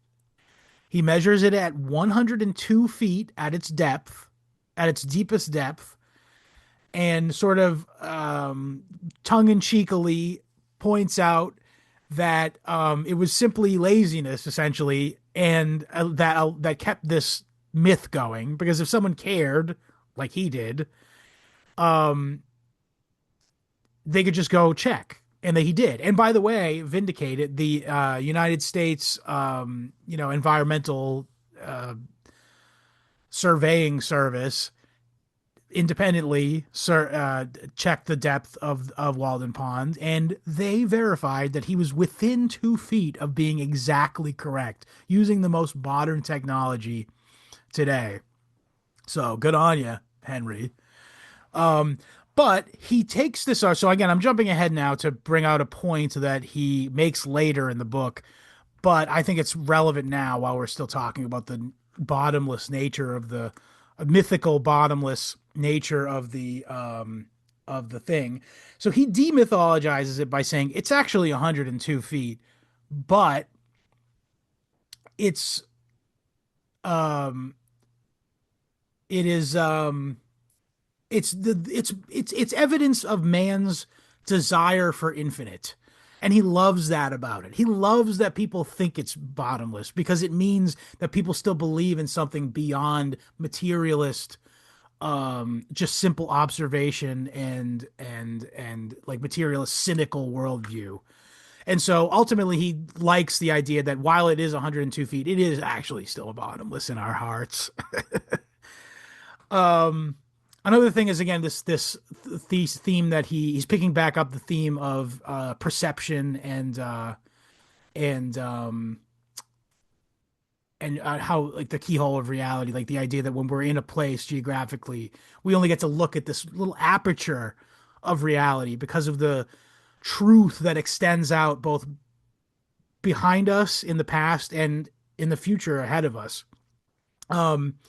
Because what he does is he talks about how there was parts when he was young, as a little boy, he came there, and it was deeper. And he says that I imagine that there'll be a time in my life that and he also mentioned that it's actually raising in year over year. It had been raising at the time that he'd been currently observing it. So it hints to him that these cycles continue whether or not we're standing here. It's sort of like almost like a quantum observation, is like that this stuff just happens whether or not we're here to measure it. And our limited lifespan only allows us this, like, sort of very finite view of the all truth of reality. He talks about another pond called Flint's Pond, which is now called Sandy Pond, which I would say that would make Thoreau happy because he loves Flint's Pond. He thinks Flint's Pond is the second most beautiful pond in the area, but he hates that it's called Flint's Pond. He says, who's Flint? Some old fuck who all he cares about is money. And I'm sure he probably knew that what kind of guy this guy was. But he hates that this really beautiful lake is known by Flint's Pond. Flint is some dead guy who doesn't even exist anymore. But it makes it's his critique by saying it sucks. He's critiquing the fact that society stamps its hallmarks, and I use that term with deliberance, um, permanently on things that are much more permanent than the society and the ownership and the inheritance and whatnot. For instance, yeah, there's a fucking perfect illustration of it. He's bitching about the fact that it's called Flint's Pond because and it acts as if it will always be Flint's Pond. It has always been Flint's Pond because one asshole named Flint once lived here. But not anymore. Now it's Sandy Pond. So, okay, 10, Baker Farm. This chapter is a shift in genre, I believe, to a persuasive essay that has been dramatized as an encounter with a guy named John Field, who is a poor immigrant, Irish immigrant laborer. Um, Speaking of which, I didn't even talk about in the chapter sounds. My one of my favorite lines is about how he talks about the railroad rides on us, and that the sleepers, that's the term for those little wooden things that are lying across the tracks that make the tracks can go on. He says those are sleeping humans. They're Irishmen and Yankee men who have been put there. The rails ride upon the men who are lost, putting them there, essentially. So this is an example of one of those guys, John Field, who does appear to be a real person because there are vital records of his youngest daughter, rather, in the Lincoln town records. So Baker Farm is again a real place. Actually, pretty funny is that it is the home of a headquarters of a preservation society that was formed by Don Henley from the Eagles. Don Henley bought about like 40 acres of land that is sort of near Walden just to prevent it from being what do you call it? Developed into like condos and shit. And God bless Don Henley. I know Don Henley has some skeletons. Did some bad things with some underage girls in the 1970s, and David Geffen covered it up. If you know, you know. Um, but shouts out to Don Henley for this, man. Thank you for thank you for preventing people from screwing up Walden, the area surrounding Walden, including Baker Farm, the setting of this chapter, which is the disguised persuasive essay. So now that he's given you sort of an idea of what his um, worldview is, he's now trying to persuade you, the reader, to try to maybe not actually go to the woods or anything, but like to apply some of these principles to your life. And he does so in describing an episode in which he ended up caught in the rain on Baker Farm, which is a sublet. It's a farm owned by another guy, and there's a shanty essentially that this guy John Field lived in, and he's a hardworking, poor, burdened person, and he's trapped inside the assumptions of conventional life. And what he imagines for freedom is better wages, better food, better luck. He really hammers on this idea of luck and a better version of his current life. Whereas Thoreau, he imagines life as needing less and being free from these fetters, as he sort of describes them as. So Field, though, he's like a reader stand-in essentially. Um, and he's there to say like, well, easy for you to say, Henry. I live in the real world, so that's like he's anticipating you, the reader, are going to have this sort of response to him impassionately making this case to live with less. So he allows Field's words to come into the ears of the reader, conceal his own, and alludes to the uselessness of John trying to like to have a lifestyle like Thoreau's, and due to his old country kind of Irish social positioning and his like sort of endemic concept of bad luck, which I don't believe Thoreau buys into an idea of luck at all. Nor do I really. It's kind of a silly concept if you think about it. It's magical thinking. Um, so when he's saying, he lets John say like, "Oh, but Henry, I can't. I have terrible luck. I could never. I have kids I need to feed with butter and meat, salt meat. Um, and so he lets Field say this stuff to sort of show the futility of the fact that this guy's a brick wall. You're not going to change his mind about it. Much like he anticipates you will also not make a big life change and become a hermit like he did. Um, and the chapter comes off a little condescending, which I think he's trying to be to you, not to Field, because Field is a real guy who had probably a really hard life. And part of the discomfort of seeing that is like part of the force of the chapter, I think. Um, but ultimately, again, it's like a persuasive essay. Chapter 11, Higher Laws. So it picks up immediately after Baker Farm, and he's got a bunch of fish that he and John Field caught. He's walking back to his house, and then he sees a woodchuck and goes, "Ooh, I would love to devour that woodchuck right now." So this entire chapter is about self-denial and his ethics that he would like to inhabit, but he freely acknowledges that he is unable to live up to those standards. So again, he's demythologizing this manifesto throughout the story. Um, so Field, in the last chapter, he was trapped by his own appetites and habits. Um, Thoreau uses this opportunity in the narrative to expose his own shortcomings. And the enemy itself is not, he points out the enemy is not society necessarily, it's appetites within us and him. He talks about being hunting as a kid and says, I don't do that anymore. Um, because he feels like, well, he goes into this whole thing about how he thinks, uh, again, I think he wants to sort of come off, or he wants to be like a modern day Diogenes. So Diogenes, I don't know if you guys knew this, but he was like the most realist of all the ancient Greek philosophers. Plato, I believe, ate no meat and pledged to vow poverty, or whatever. But he like lived in a nice house, and he was well to do, by the way. Diogenes walked the walk. He lived in like a dog house, basically, and ate like nothing. He ate like barely any food or whatever. So with Diogenes as like a model, Thoreau goes, well, I'll never be that good. Because he, first of all, can't give up fish. He refuses to give up fish. In fact, when he goes to Maine during that previously mentioned 2 weeks in Maine that he wrote a book about, he tries moose meat because all of his like companions or whatever, are like, man, you're up here. You gotta try it. And he tries it and he likes it. Um,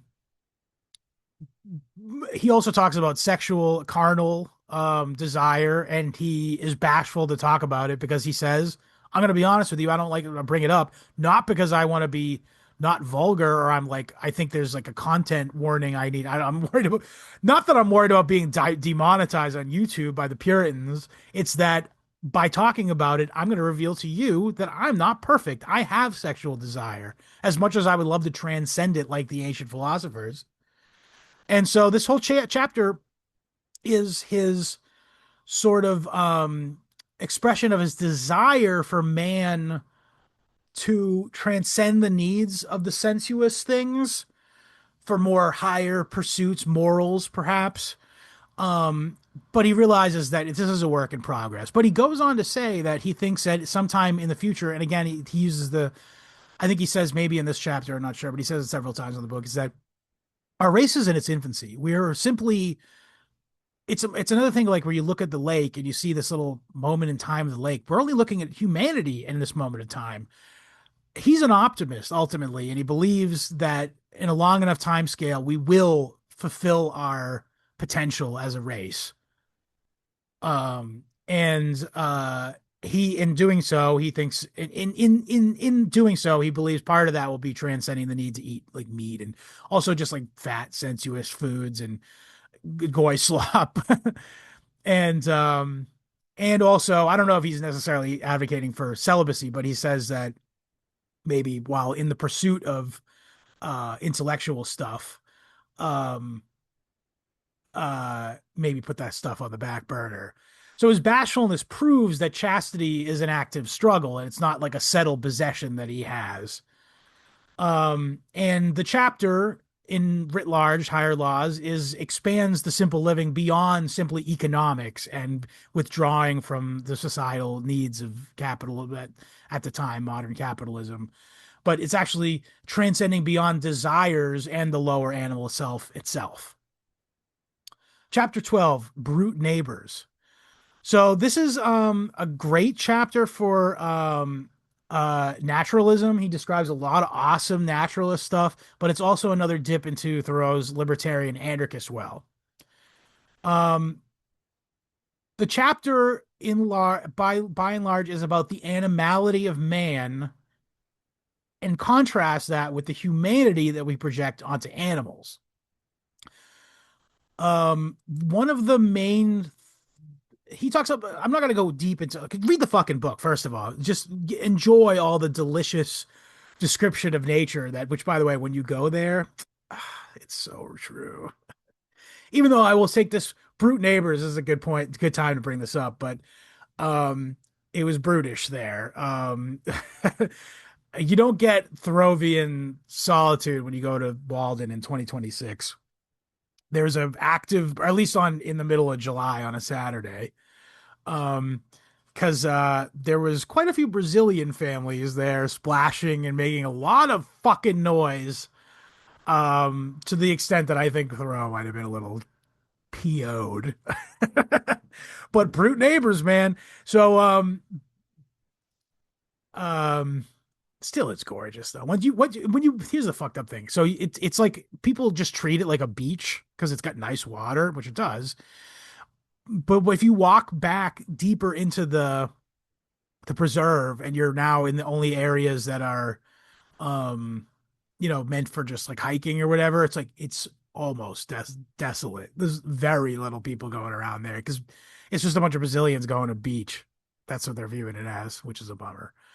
But so you do get some. That was what my point is. But so the extended commentary in this chapter is a very vivid and extended metaphor of this war between the red and black ants, almost race war between these black and red ants.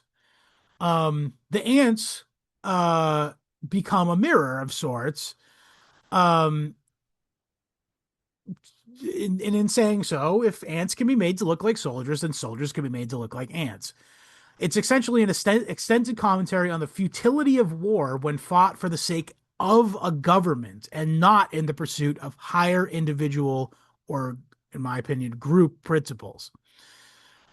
He contrasts war of contrasts a war of all against all between two races of ants, which he continually uses references to liken to noble battles of antiquity. Like he describes them as myrmidons and describes one as an Achilles. Um, and he contrasts the war of all against all, the race war of two ant species, and the wars of antiquity, which he believes are of a higher moral clarity, with the contemporary iteration of war of his, which is highly, and today, by the way, highly pecuniary in nature and in service of governments whose interest is their own instead of the higher principles that they supposedly live by. To refine that, the ant war is savage but direct. Modern state war is mediated by government, money, false patriotism, taxation, and political interest. Um, oh yeah, he even says a line about these guys weren't fighting over a nominal tax on tea. So he's sort of throwing water on the revolutionary mythologization of the Revolutionary War.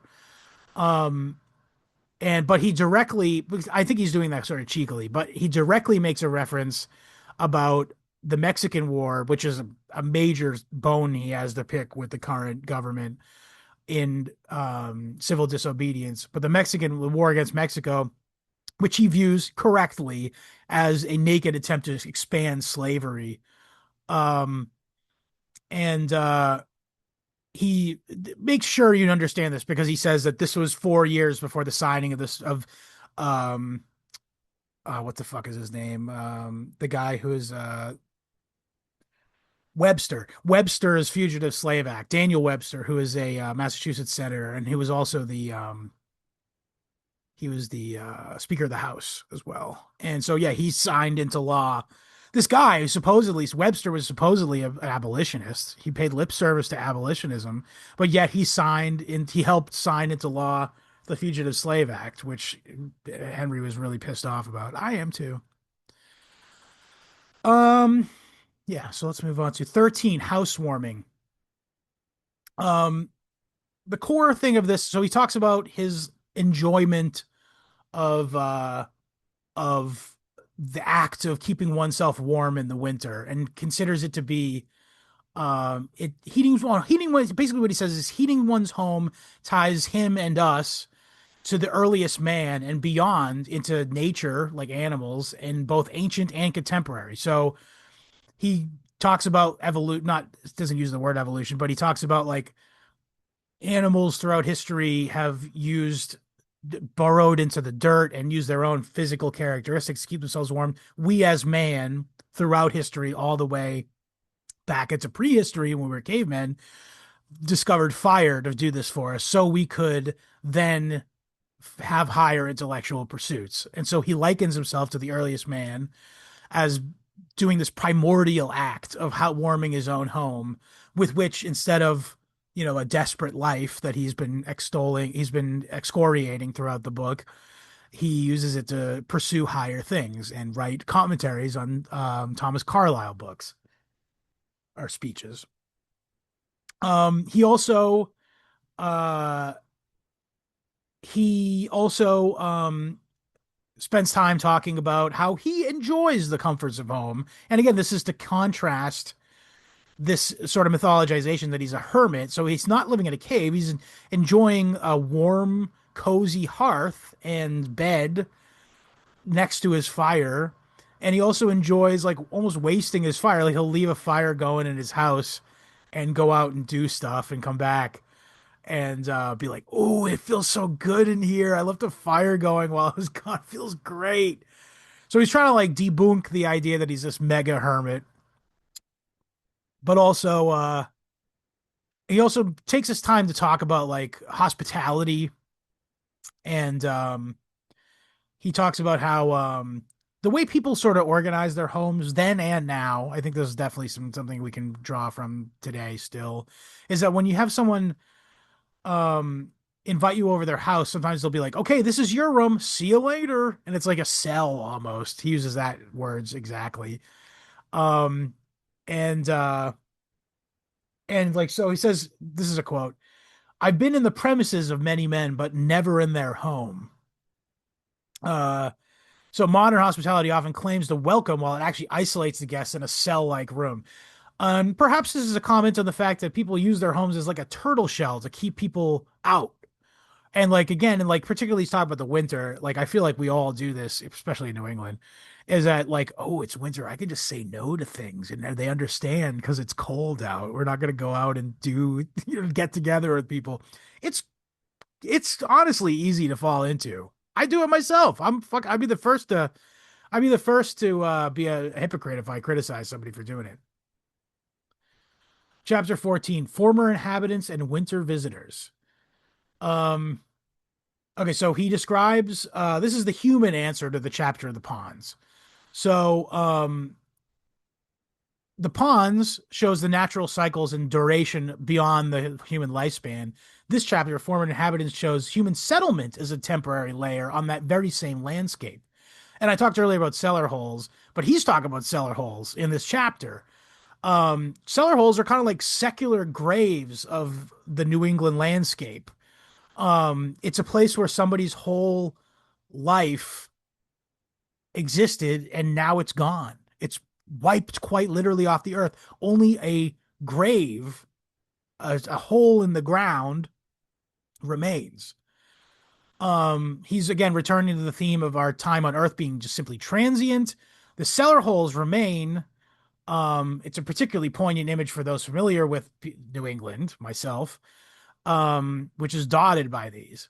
Um, these cellar holes, they allow you a glimpse back in time and the connection to the universal experience via treading the same grounds. I'll mention again my trip to Fruitlands. There was a cellar hole deep in the woods there from the early 1700s, and indeed, its well still sits there. And there's like just a piece of rebar blocking you from falling in it.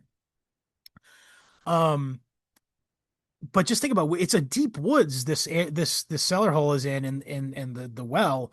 But back then it was an open field. Otherwise, what would they have cultivated?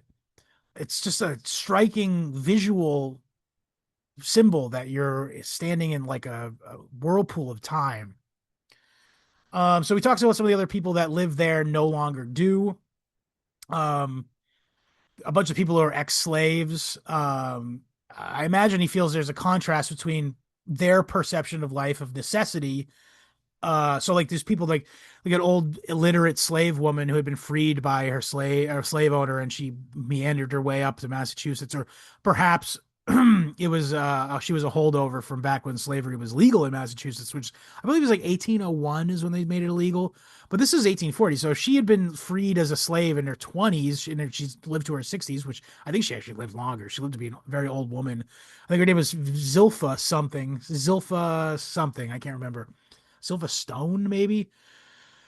Um, but she made her own life of necessity in the woods, and I think that image struck Thoreau because he is inhabiting very much the same area, and he did so out of intent.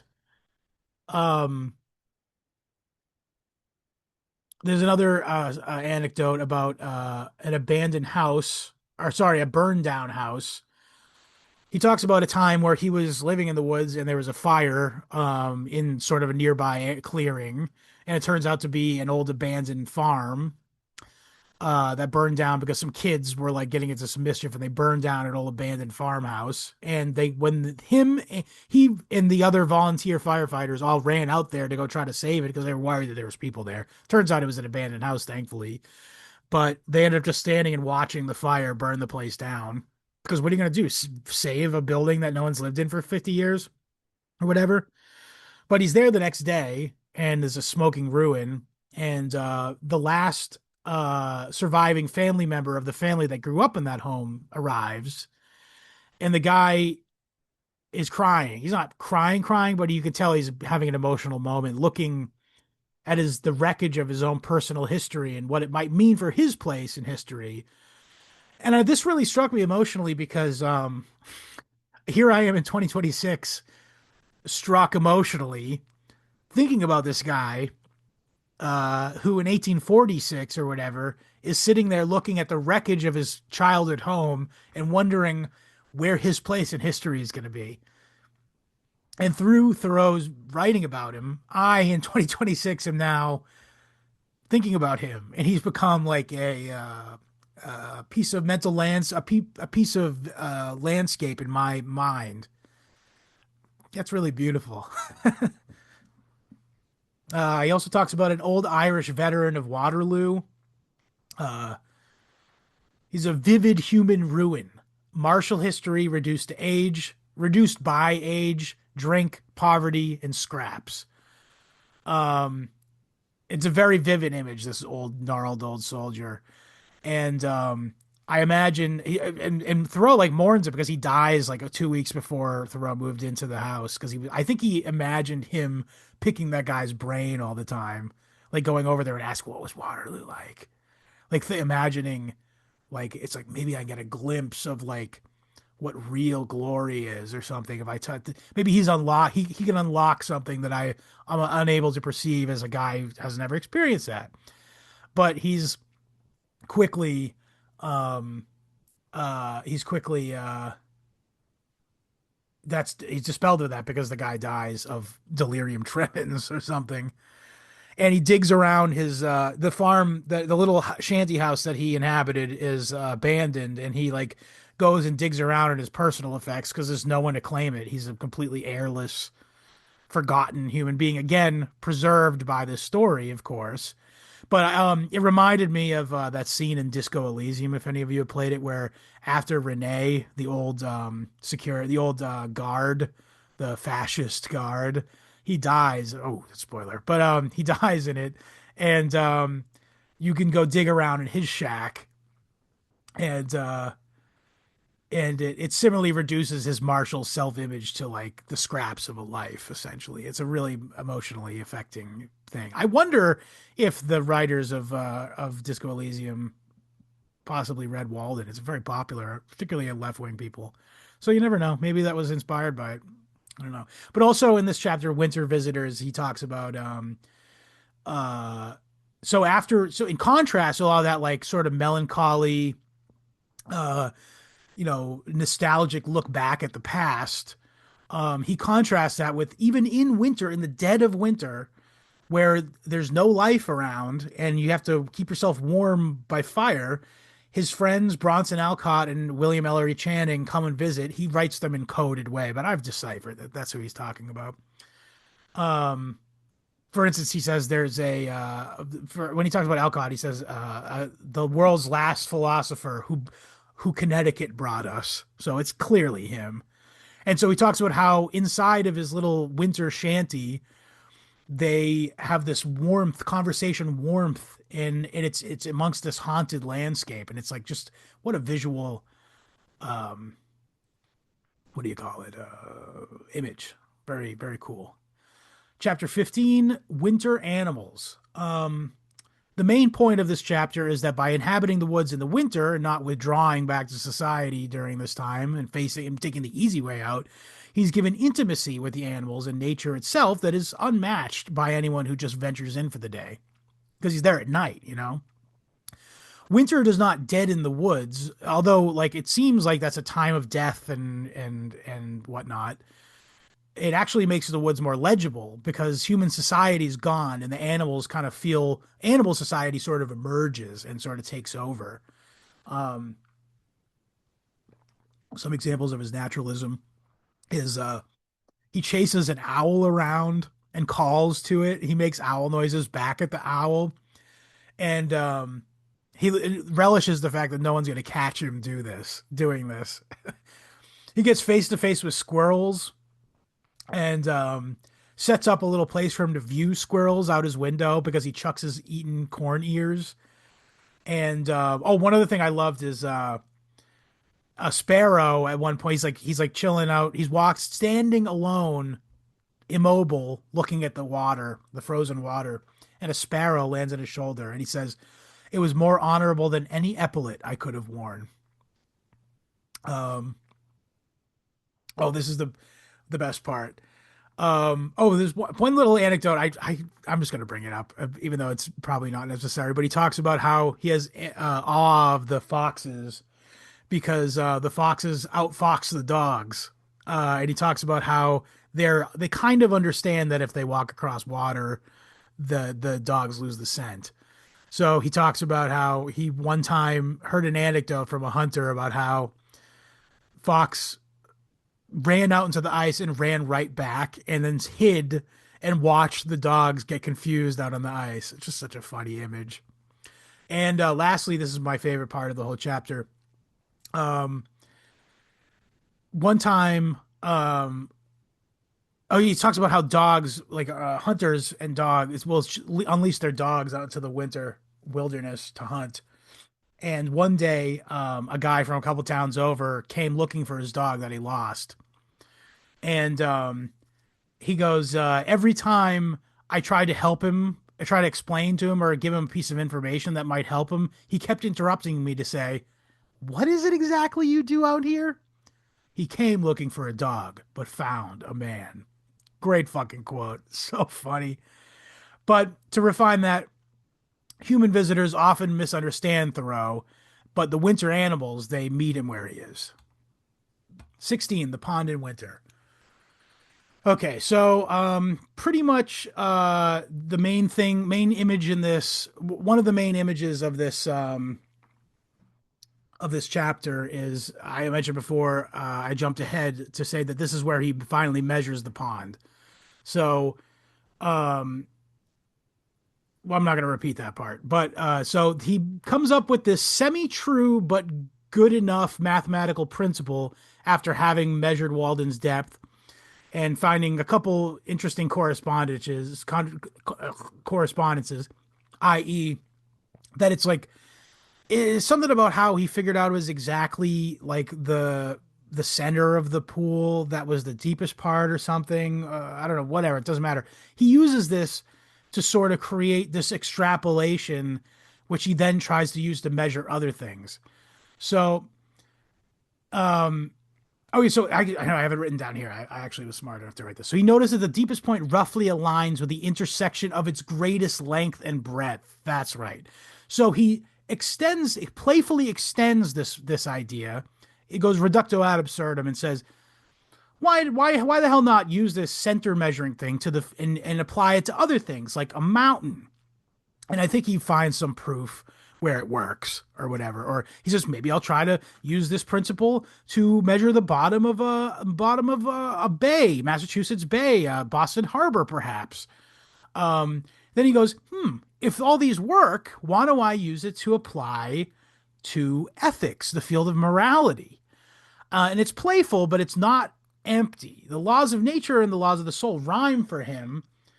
And it kind of plays to a larger concept within transcendentalism that is Alcott in origin, I think, Bronze and Alcott in origin. The truth itself is drawn out of existence, and it's not something that you learn. Like Alcott's big thing was that he taught children in school, and he never said a declarative statement to them. He asked them questions and helped them arrive at real facts and real concepts, but did so by eliciting their natural logic, sort of in the way that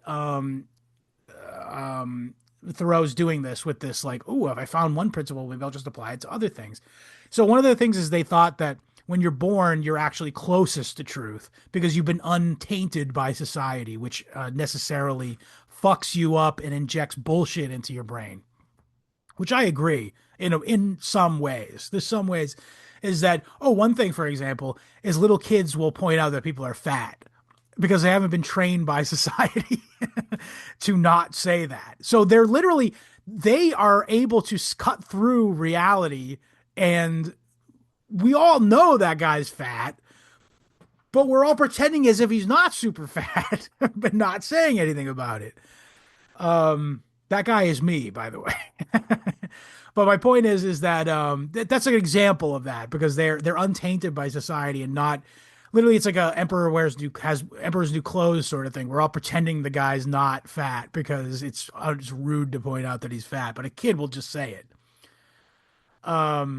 So this was a kind of a fun thing. He goes, so basically the principle he's talking about is like, let's try to use these principles to figure out the real reality about morality and ethics and stuff.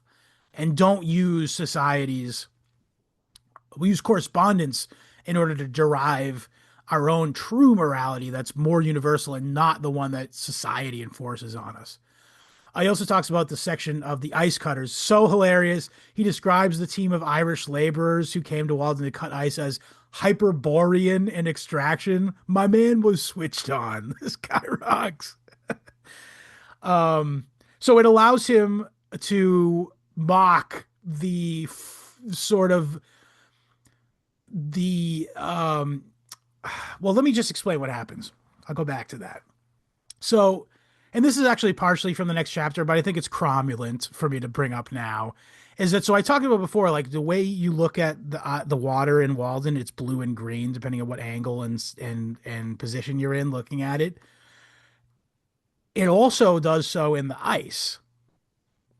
So when these guys came and harvested all this ice for sale, ostensibly in the South of America, during the next summer, the market rejected it because it wasn't white ice and it was bluish greenish ice.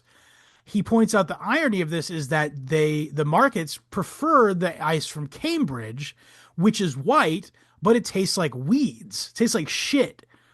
But the ice from Walden, it's bluish greenish when you look at it. However, it tastes clean because it's actually cleaner. And the blueness greenness is actually indication of it being um, cleaner. But people don't know that they have this false, societally injected idea of what is pure, or what is desirable, I guess. Um, so over the next couple of years, all this ice melted and didn't go to market, and eventually went back into Walden itself. It's another beautiful expression of the fact that Walden remains, and we and our fickle desires, which are influenced by things that are not innate to us, do not remain. Uh,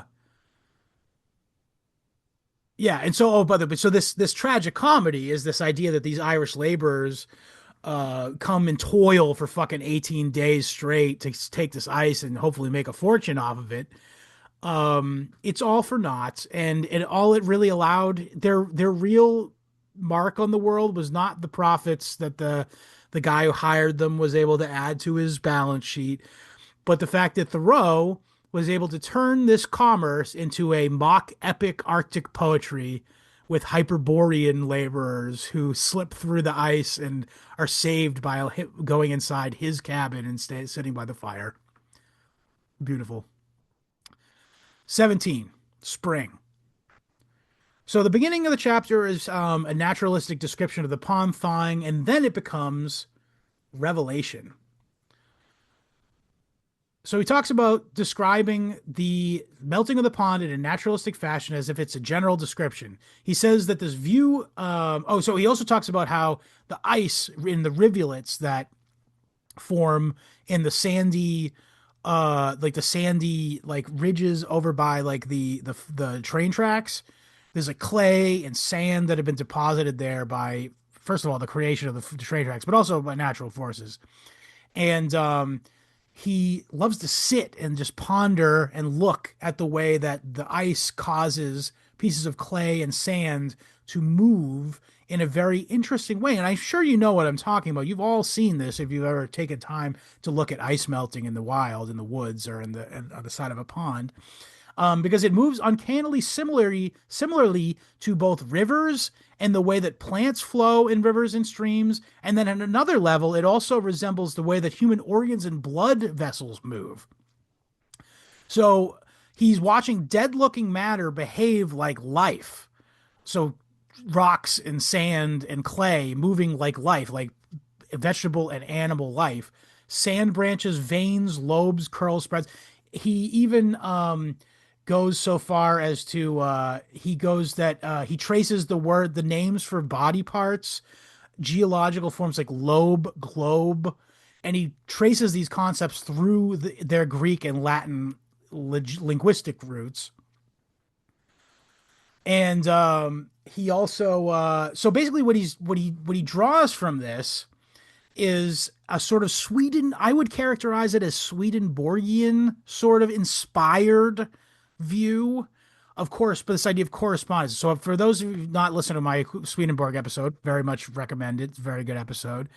But Swedenborg had this idea that because all creation stems from one creator, God, all matter in the world is visible. The image of the creator is visible in all things. And I think Thoreau would modify this to say that Earth itself is the heaven or perfect entity that created. So by the way, I don't want to say that he's an atheist or something, but like he has a more like Unitarian view of, or I guess, although Swedenborg is Unitarian too, but a more like I don't know what to say here, more like all encompassing, non specific to Christianity view of metaphysics. And Earth itself is the heaven that Swedenborg talks as being this, like Swedenborg says that the heaven is heaven is like the reward that is gained by Christ's sacrifice. But so what I'm saying though is that Thoreau is saying that Earth itself is that reward, is like that perfect crystal of existence that is visible through all of its facets as one thing. And the divine earth, like the he talks about Mother Nature as being like a true deity, like he equates Mother Nature with the same being as the being the divine feminine to our metaphysical idea of God as law. I think I'm going too far with this, but that's what I draw personally draw from it. And then all life and all matter are the same stuff, the same stardust, to use a modern aside, because later physics gives a material language to an intuition that he reached by simple metaphysical observation. So this idea that all from our creator or from the earth itself, all things are sort of a prismatic view of each other. You get what I'm saying? All creation is one. And so Swedenborg sends correspondence to heaven. Thoreau pulls heaven downward to the earth. And the thawing sandbank is his revelation. And again, it goes back to that sort of idea that Alcott had of like innocence is nearest to truth. Um, what else? Oh, this is the other thing I loved. It's so true too. Spring forgiveness. On the first bright, gorgeous spring day, it's so hard not to just feel joy and forgive all the transgressions from people who may have pissed you off. Like the spring emerges, and this is certainly true of people who live here, because I mentioned before, like turtling up during the winter. It's like once you get out into the spring, it's like, oh man, it is so freeing to get out of that. And it seems like it's like the world has been born anew, and it seems petty and cruel to hold a grudge. So spring doesn't merely thaw the pond; it thaws your own moral imagination. And one great line to draw it back to religion, by the way, because I definitely think that Thoreau has a lot of admiration for the scriptures. He draws directly from the scriptures in using the line "Walden was dead and now it is alive," which is in the Gospels, and it's used to describe Jesus Christ. So clearly, he's talking about a rebirth. It's a literal resurrection that's occurring, and he's saying that. And I tie this intentionally with the forgiveness thing, which is what Jesus would have wanted,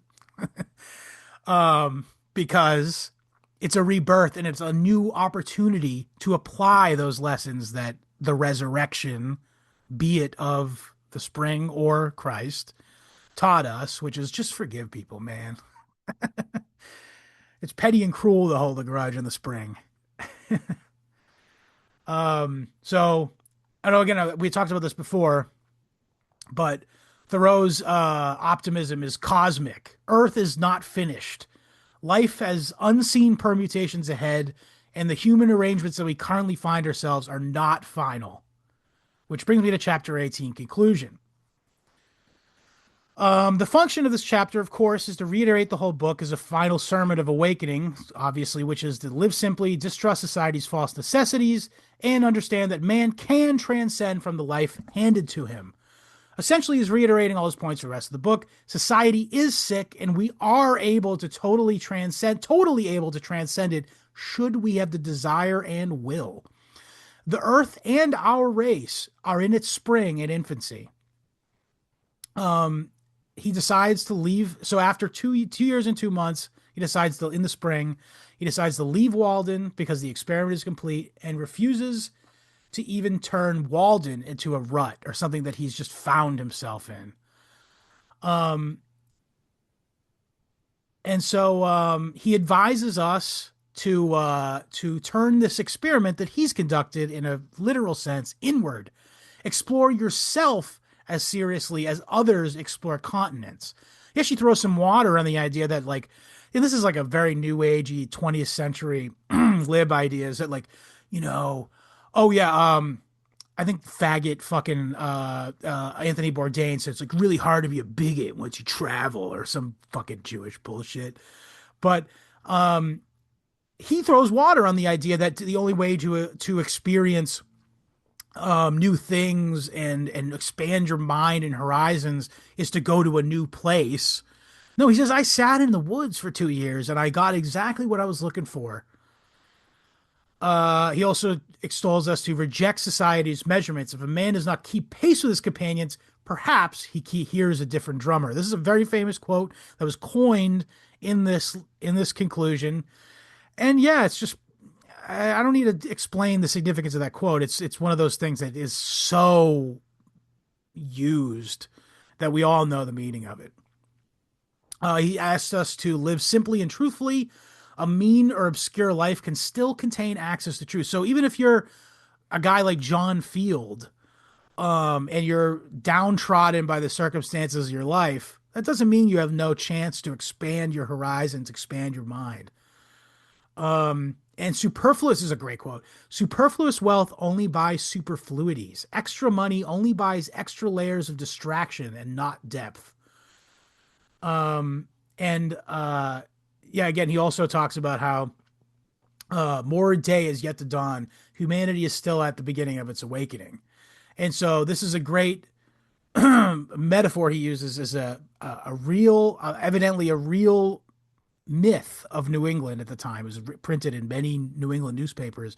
Is a story about um, is a story about uh, a bug that was burrowed inside a wood. It's an antique wooden table that had been made a long time ago, and a family puts down a kettle or something, and it activates a bug that had been burrowed in it from the time that it had been a tree. And the takes days and days. They hear this inside the table. They're like, "What is that? What is that?" One day, all of a sudden, a bug digs its way out of the table and emerges, and everyone sitting at the table is astonished. In fact, all of New England's astonished. It's discussed all over New England. And I think he's likening this bug to humanity writ large, or people like him, I would say, if from my POV. And he hopes that it'll someday come, it'll all happen all at once, and everyone will be just as astonished as the onlookers of the bug emerging from the table. And to put a fine point on it, the bug is the awakened soul, or perhaps humanity trapped inside the dead wood of society. And that life, real life, not a constructed, desperate life that he's railing against, is hidden inside of what looks dry, processed, and finished, and an antique table. And so his final line is, "The sun is but a morning star." And I don't want you to read this primarily as like Luciferic imagery. It's just the idea that we're always just around the corner from what we're looking for. What we call daylight is still only morning compared to what consciousness might come in the future. And the sun itself is only the beginning. So I'm going to do plugs now, but I just want to go back to the chapter reading. There's a line in it where he says, he asks you, the reader, how often is it that a man truly dates a new era in his life from reading a book? And I know it's hack. I'm sure that many people have said this before me. And I'm sure also that he was smirking to himself smirking to himself as he was writing it, because he likely intended this to be the effect of the book and of such a comment, is he knew that this people would feel this way, is that this book it feels like this book opened a new chapter in my life.